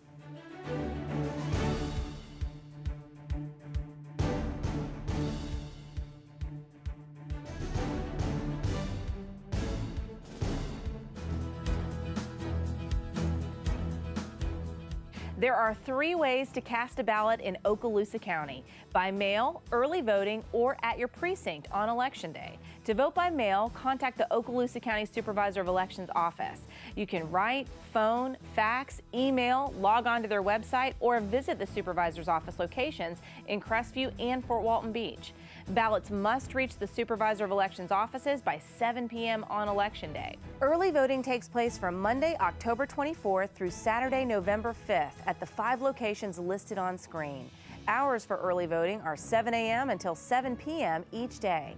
On the day of the general election, Tuesday, November 8th, voting takes place at your polling location from 7 a.m. until 7 p.m. You must vote in the precinct in which you live and are registered. Be sure to bring a photo and signature ID with you.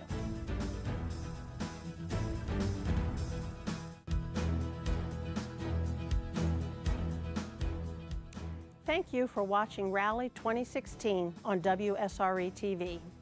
I'm Mary Blackwell, President of the League of Women Voters of Okaloosa County. For nearly 30 years, the Okaloosa and Pensacola Bay Area Leagues have provided questions for events like tonight's forum as a service to our local communities. The success of our democracy depends on active participation by informed citizens, which begins with voting. The League of Women Voters is nonpartisan, which means we do not support or oppose parties or candidates. This rally is one way for us to make accurate and nonpartisan information available to voters. You can also contact us for explanations of amendments, merit retention of judges, or other ballot issues. We invite women and men to attend our public events or join us as members of League. For more information, please see our website, and you can contact us there too. Please remember to be an informed voter this year. Thank you for joining us tonight on Rally 2016. We turn now to the race for Escambia County Tax Collector. And there are 2 candidates on that ballot. Mr. Scott Lunsford is the Republican candidate, and Miss Deb Moore is running as a Democrat. And again, the League of Women Voters provided tonight's questions. And we begin with this question for our candidate, Mr. Lunsford. What changes would you recommend to improve the efficiency of the tax collector's office? At the tax collector's office, we're slowly moving toward a technological change. More folks are using their laptops, their cell phones, computers to do their business. So the changes are we need to get into the modern technology a little bit faster, update our web page, become more mobile there, and encourage our folks to use our online services, our mail-in renewals, and all the services that we offer online, replacement driving license, address changes, things that you can do online. We promote that service heavily now through our mail-outs and flyers, and we just want to encourage people to do more of that as they do business with the tax collector's office. All right, thank you, Mr. Lunsford. Ms. Moore, what changes would you recommend to improve the efficiency of the tax collector's office? Well, of course, we have to move towards the online services. We actually need to promote the website as a fifth office currently here in Escambia County. I haven't received any promotional pamphlet or anything from the Escambia County tax collector yet myself, but I'd like to do that first. I think we need to add that an actual flyer, maybe something, a trifold that actually brings forth what the website can do for you, the consumer, the customer here in Escambia County, just like the tax appraiser does when he mails out every year just before your taxes are appraised. That way we can explain to the customer exactly what you can do online before you ever go to the website. All right. Yes, please. You have a rebuttal, Mr. Lunsford? Please, if I may. I just want to point out that we do that now. We send a flyer out with every tag renewal, every driving license renewal. We tell the customers on the front of our envelopes, renew online. We are pushing that heavily now. We push our electronic check-in, our electronic queuing systems. All of that's going in the mail-outs that we do now, and it goes out monthly on your birth date as your renewal approaches. Thank you. Thank you. All right, we'll move on to question number 2, and this will go first to you, Ms. Moore. What changes, if any, would you recommend for the tax collector's budget? Thank you for that question. The tax collector budget right now is about $7.7 million, and it was just recently approved. There's $6 million worth of that budget that is directed at personnel, and I think, that's fine, but the most important thing that we need to recognize about that is that they are our most important resource, and we have to make sure that we capitalize on them. We need to make sure that, it's not about fixing things in this election, it's about putting in place the sound management that we need to get the people that are working in our office everything they need, the tools that they need to do the job the best that they can do. And I believe that I bring that to the tax collector office. All right, thank you. Mr. Lunsford, this question to you. What changes, if any, would you recommend to the tax collector's budget? Well, I've had a plan for quite a while now. We will be streamlining the organizational chart. There are some positions that we won't fill when they're vacated, and we'll continue to work to lower our budget. As most folks know, I'm very budget conscious. If I can stretch a dollar, I do. So we'll just keep working that. The personnel costs, we can't do a lot about that. We have to have the personnel to wait on the customers. So we have to make our cuts in expenditures and trying to make things last as long as we can. So that would be my focus, is streamlining our organizational chart and just streamlining how we spend our money. Rebuttal, Ms. Moore? I would like to speak to the fact that I've looked at the amount of trainees that we have in the office. When we look at our personnel resources, that about a quarter of our workforce are trainees, agent trainees or level 1 trainees, and we need to work harder at keeping a ready resource of qualified people in that office. Again, this is our most important resource if we're spending $6 million on personnel in this office. We need to make sure that they are always a ready source of good. All right, thank you, Ms. Moore. Thank you. Rebuttal, Mr. Lunsford. I agree with Ms. Moore. We do have about a quarter of our staff is brand new, 24 retired agents in the last 4 years. So we don't have a retention problem. What we have is people that are retiring. So the institutional knowledge does take a little bit of time to recover, and that's one of the things I've been adamant about since I started this campaign, is that we will beef up our training to bring that institutional knowledge level back up. We have a very robust training program. When we hire them, we bring them in, we teach them what they need to know, but the institutional knowledge, time in the saddle, is what we need to get them going. Thank you, sir. Thank you. And Mr. Lunsford, we begin question number 3 with you. The tax collector's office has a wide variety of duties to carry out. What staff training should be provided for performing these duties effectively? Well, we need ongoing training, as I was just saying. Again, we bring them in for 11, 12 weeks of training. We focus heavily on the job functions itself. We bring them back to teach them the fraud recognition and those kind of things. One of the biggest things we face in the tax collector's office is fraudulent documents. You know, people trying to use ID from other people. So our training has to focus on the high-risk areas first, and then we progressively, again, bring that institutional knowledge back to get this new staff that we have up to where they need to be and try to accelerate that return to that institutional knowledge that we need. Thank you, Mr. Lunsford. Ms. Moore, the same question to you. The tax collector's office has a wide variety of duties to carry out. What staff training should be provided for performing these duties effectively? It has become quite the convenience store of many tasks for the citizens of Escambia County. Motorist modernization is coming, and it will make our job easier, but we need to bring, again, the level of our employees up to meet that demand. And I do know that I bring total quality management, my 12 years of management experience, into this tax collector position. My opponent has stated previously that retention has been an issue, as has Janet Hawley, our current tax collector. So I know that may be a combination of people retiring, but there is retention issues, and we need to address those. All right, thank you, Ms. Moore, and this question will go to you first. Please discuss the availability of offering all services at each branch of the tax collector's office. Well, I know for a fact that you cannot offer the concealed weapon license applications at all branches because you need a closed a room with 4 sides and a locked door on that. I know that birth certificates are only allowed at certain facilities, but and I also know that with a driving test that you have to have an approved location in order to perform the driving test there. We have 2 locations for that.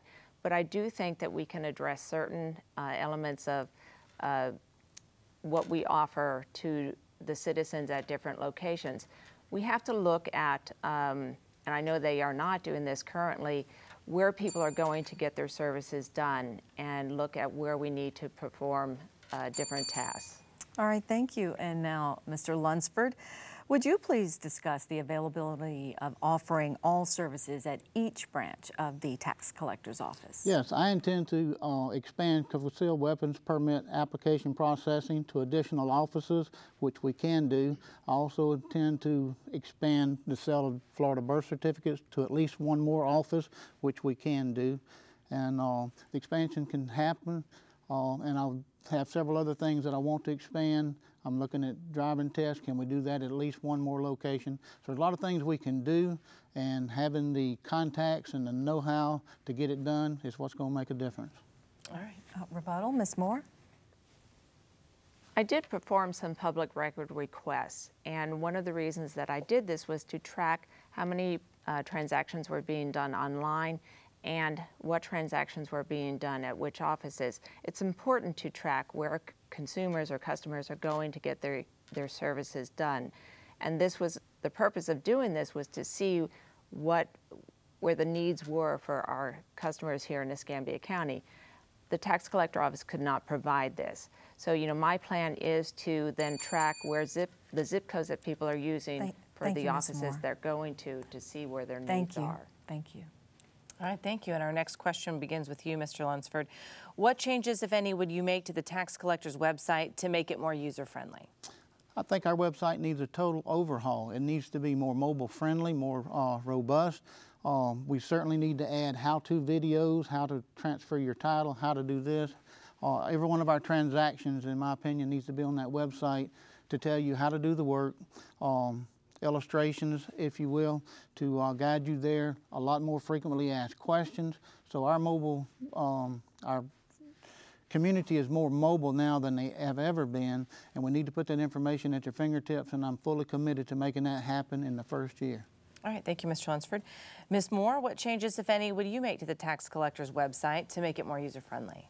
Well, I agree. I have looked at many websites from many other tax collector offices, and our website has way too many words on it. It should be very click-friendly.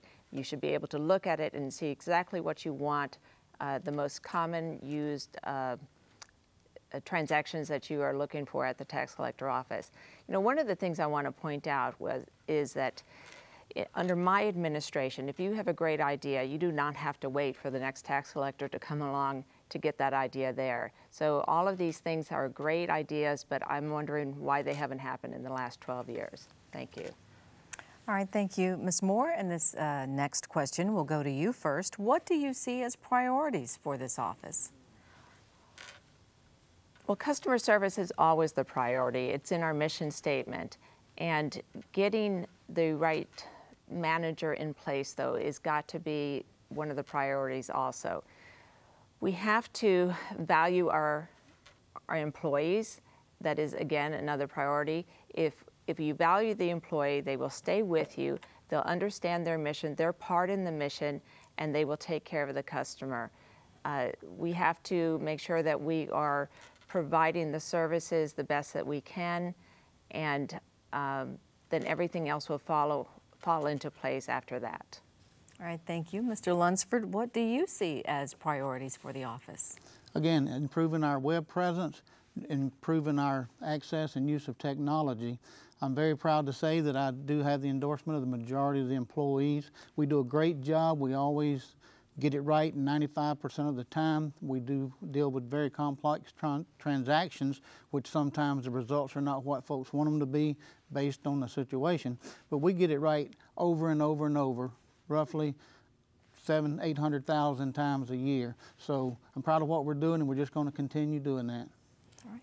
Thank you, Mr. We have a rebuttal. Yes, Ms. Moore? One of the other areas that I looked at was the customer comments section. And one of the things that I would like to address also is transparency. I don't believe that you should only put out the positive comments. So I did ask for those comments that were made by customers, positive and negative, and what the responses were. So under my management, we will also put out the negative comments and how we address those changes, so that you can see that your tax collector is working hard to correct those. All right, thank you, Ms. Moore. And our last question tonight, candidates, we begin with you, Mr. Lunsford. What distinguishes you from your opponent? Well, I bring 30 years of experience to the tax collector's office. I've worked as a regional administrator for the Division of Motor Vehicles, where they entrusted me with 17 counties, where I was the liaison to work with the tax collectors, and I'm happy to say that a majority of those tax collectors recommended me for that position. I've worked in the driver's license industry for at least 15 years now. I've been an auxiliary law enforcement officer for 30 years, and I bring a depth of knowledge that you just can't replace, and the ability to sit down with someone, listen to their story, understand it from the time the traffic stop began to where they are, it just can't be replaced. Experience is what we need in our tax collector. All right, thank you. Ms. Moore, what distinguishes you from your opponent? Well, one of the things we do agree on is that this is an administrative role and there are no politics involved in this, and that's great. But what distinguishes us is that I bring 35 years of experience from inside and outside. Customer service is key, and that is my background. When you've been siloed in an office for so long, sometimes you can't see the bigger picture. So my worldly experience is what I will bring to the tax collector office. So I will understand what your needs are and how I can relate that to the tax collector. I've taken tax collector courses from the Department of Revenue already, so I do have some basic understanding, although it's not necessary to be your tax collector. All right, thank you. We have a rebuttal, Mr. Lunsford? Yes, please. And I congratulate Ms. Moore for taking 80 hours worth of training, but 30 years of experience. I've been a certified Florida collector assistant now since 2007. You take the training and the 30 years of experience, you'll be able to pick a tax collector that can do the job day one going in the door. And a rebuttal, yes, Ms. Moore? Yes, every tax collector is sent to school in January, and there are tax collectors across all 67 counties of Florida that come from all walks of life. There is even a minister that has been elected. There are accountants, there are lawyers, there are real estate agents. They come from all walks of life. Thank you. Thank you, candidates. And those are the questions for Escambia County Tax Collector. The candidates now have 45 seconds each for closing remarks, and continuing in our rotation, we begin with you, Ms. Moore. Thank you, WSRE and the League of Women Voters. I I appreciate this opportunity so much to speak to you. The League of Women Voters also has a website, bereadytovote.org, that gives you more detailed distinctions between my opponent and myself on our backgrounds and our education level. I appreciate if you would take a look at that.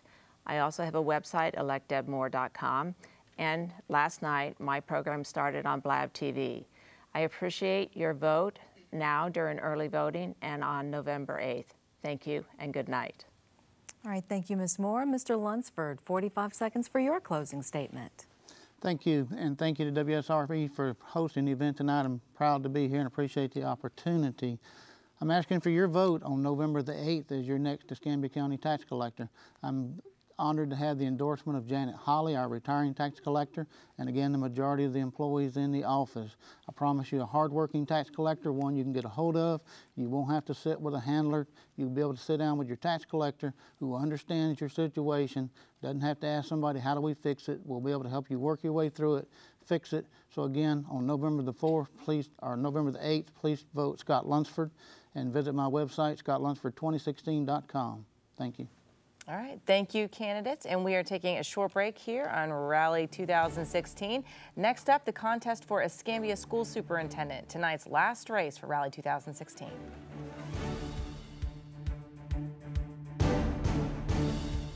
Ways to cast a ballot in Santa Rosa County: by mail, early voting, or at your precinct on Election Day. To vote by mail, contact the Santa Rosa County Supervisor of Elections office by phone, mail, fax, or email.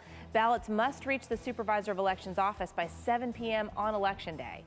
Early voting takes place from Monday, October 24th through Saturday, November 5th in Milton, Pace, and at 2 locations in the Greater Gulf Breeze area. Early voting hours each day are 7 a.m. until 7 p.m.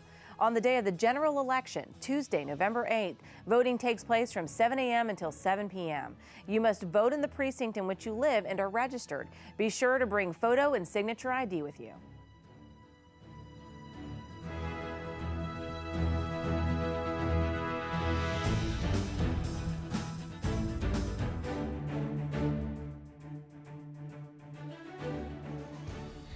There is nothing more important to our democratic process than having an informed electorate voting on Election Day.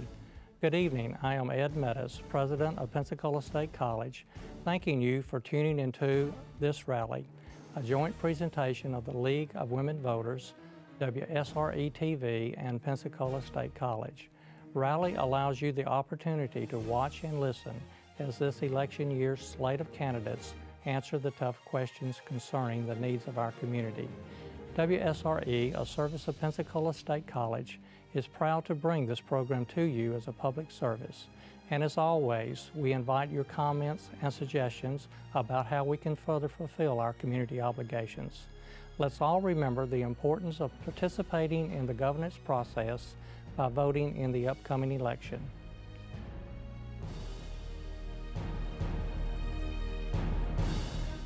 It's now time to move on to the race for Escambia County School Superintendent, and there are 2 candidates in this race. And again, we will introduce them in alphabetical order. And the Republican candidate is incumbent Mr. Malcolm Thomas. His challenger is Democrat Claudia Williams. Welcome, candidates.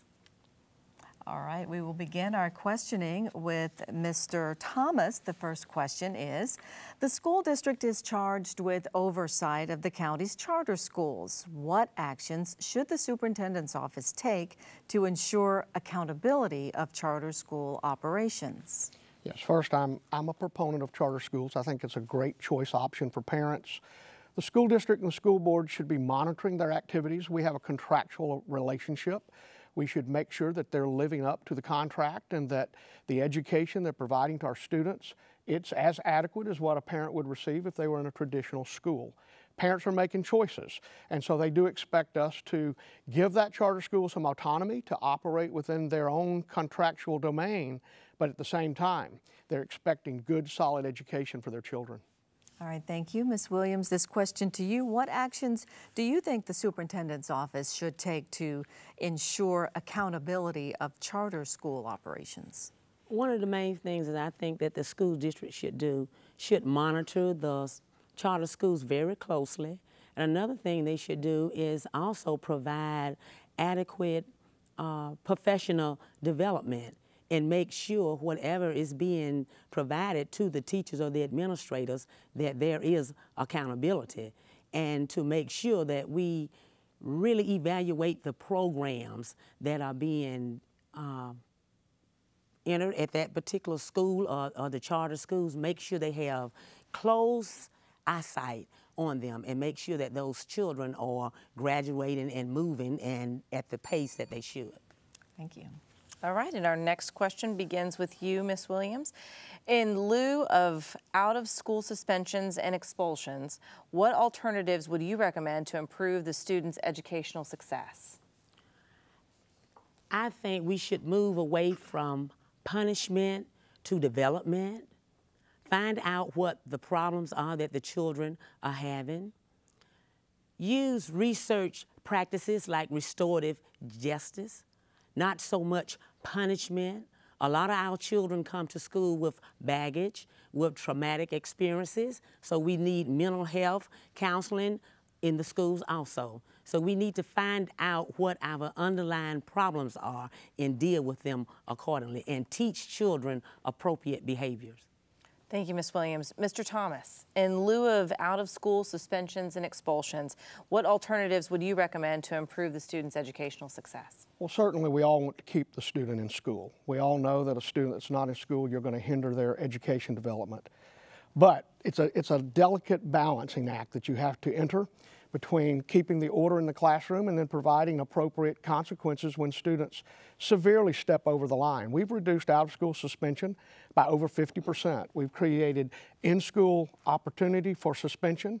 We've created positive behavior supports now in over 25 schools.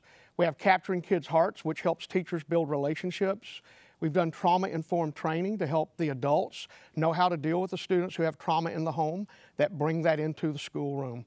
So we've got a wide variety of options, but this is still an area that we have to continue to work on in our society. Not every children comes to school ready to behave as well as ready to learn. All right, thank you, Mr. Thomas. Ms. Williams, you have a rebuttal? Yes, another way that we can also do this, get the parents more involved, have more parenting classes at the schools, in the neighborhoods, at the community centers, find out what the problems the parents are having and help them with their children. Parents have very, very little support in the community. So I think the school district needs to reach out more into the community, get involved with the churches and have workshops and help these parents. All right, thank you, Ms. Williams. Mr. Thomas, this question to you first. The principles of trauma-informed care for students having difficulties in school have been implemented with good outcomes around the country. What trauma-informed care training for teachers and other school employees would you institute for the Escambia School District? Well, I'll tell you what we've already done. Every principal, assistant principal has had trauma-informed training. Our guidance counselors have had that training as well. We're now beginning to implement those principles in our school. And this is a concept where it talks about recognizing that students have traumatic experiences in their neighborhood, in their home. And when they come to school, they can't leave that behind as they walk from the neighborhood into the school door. Teaches our adults how to manage those, to get those students back on track so they can learn on campus. So we're well into the process of making sure our staff's trained. We've also done a lot of training dealing with teaching students that live in high poverty, particularly generational poverty like we have in some areas of Escambia. All right, thank you, Ms. Williams. This question to you, what trauma-informed care training for teachers and other school employees would you institute for the Escambia School District? I've participated in the trauma-informed care, but working at the schools, some teachers have participated in the training, but not to a degree that they can successfully help our children. But one thing, like I said a few minutes ago, we need mental health counselors in the schools to help the students with their problems and then go into the home to help the parents, because most of our problems with the children extenuate from the home. So we need to be constantly providing professional development for our teachers, principals, deans, and all to understand our children, especially, Thank you so much. And again, you'll hear a reminder, a 5-second warning, and then as the bell repeatedly rings, then you'll know your time is up. And our next question will begin with you, Ms. Williams. Do you think Escambia County has enough technical programs to meet the student demand, and is transportation available for all students who want to participate in these programs? Could you repeat? I'm sorry. Do you think Escambia County has enough technical programs to meet the student demand, and is transportation available for all students who want to participate in these programs? I really do think, honestly, that we have enough technical support programs because we are really on the rise. We're pretty much booming, and the children have choice, school choice, and transportation is provided for certain students. All right, thank you, Ms. Williams. Mr. Thomas, the same question. Would you like for me to repeat it? I've got it. Okay. Career academies is what you're talking about. This is an area where I believe Escambia leads the state of Florida. We have got now over 60 career academies. Every middle school, every high school has a career academy.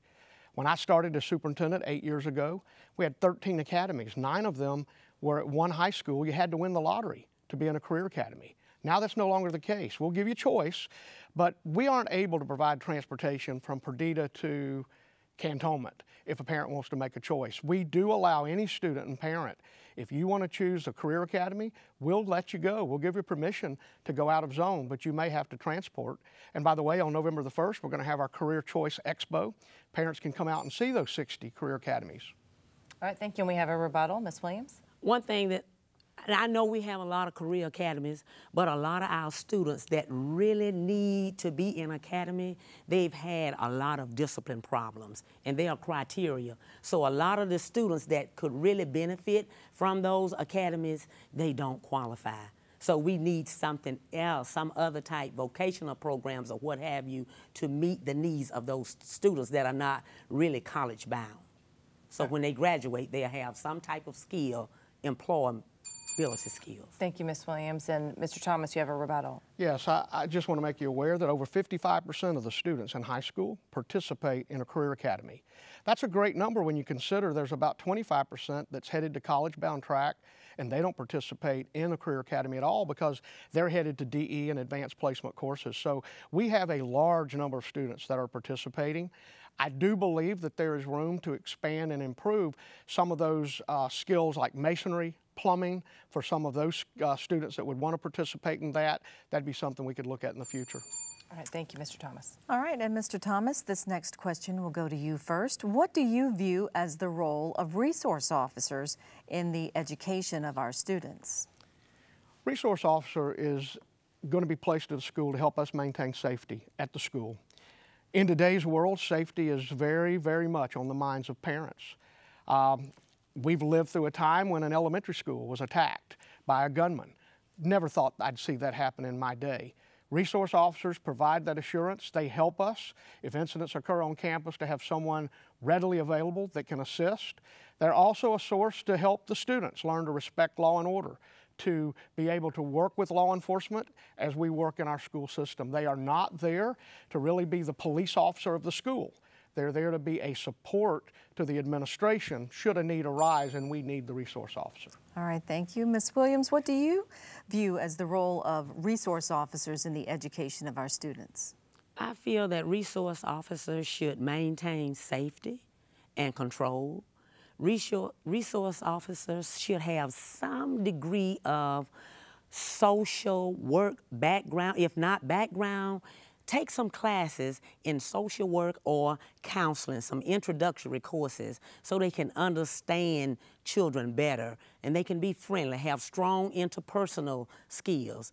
Resource officers should be someone that the students can go and just sit with sometimes and just talk about problems, issues that they have. They should have an active listening ear for the students. All right, thanks. All right, Ms. Williams, and we begin our next question with you.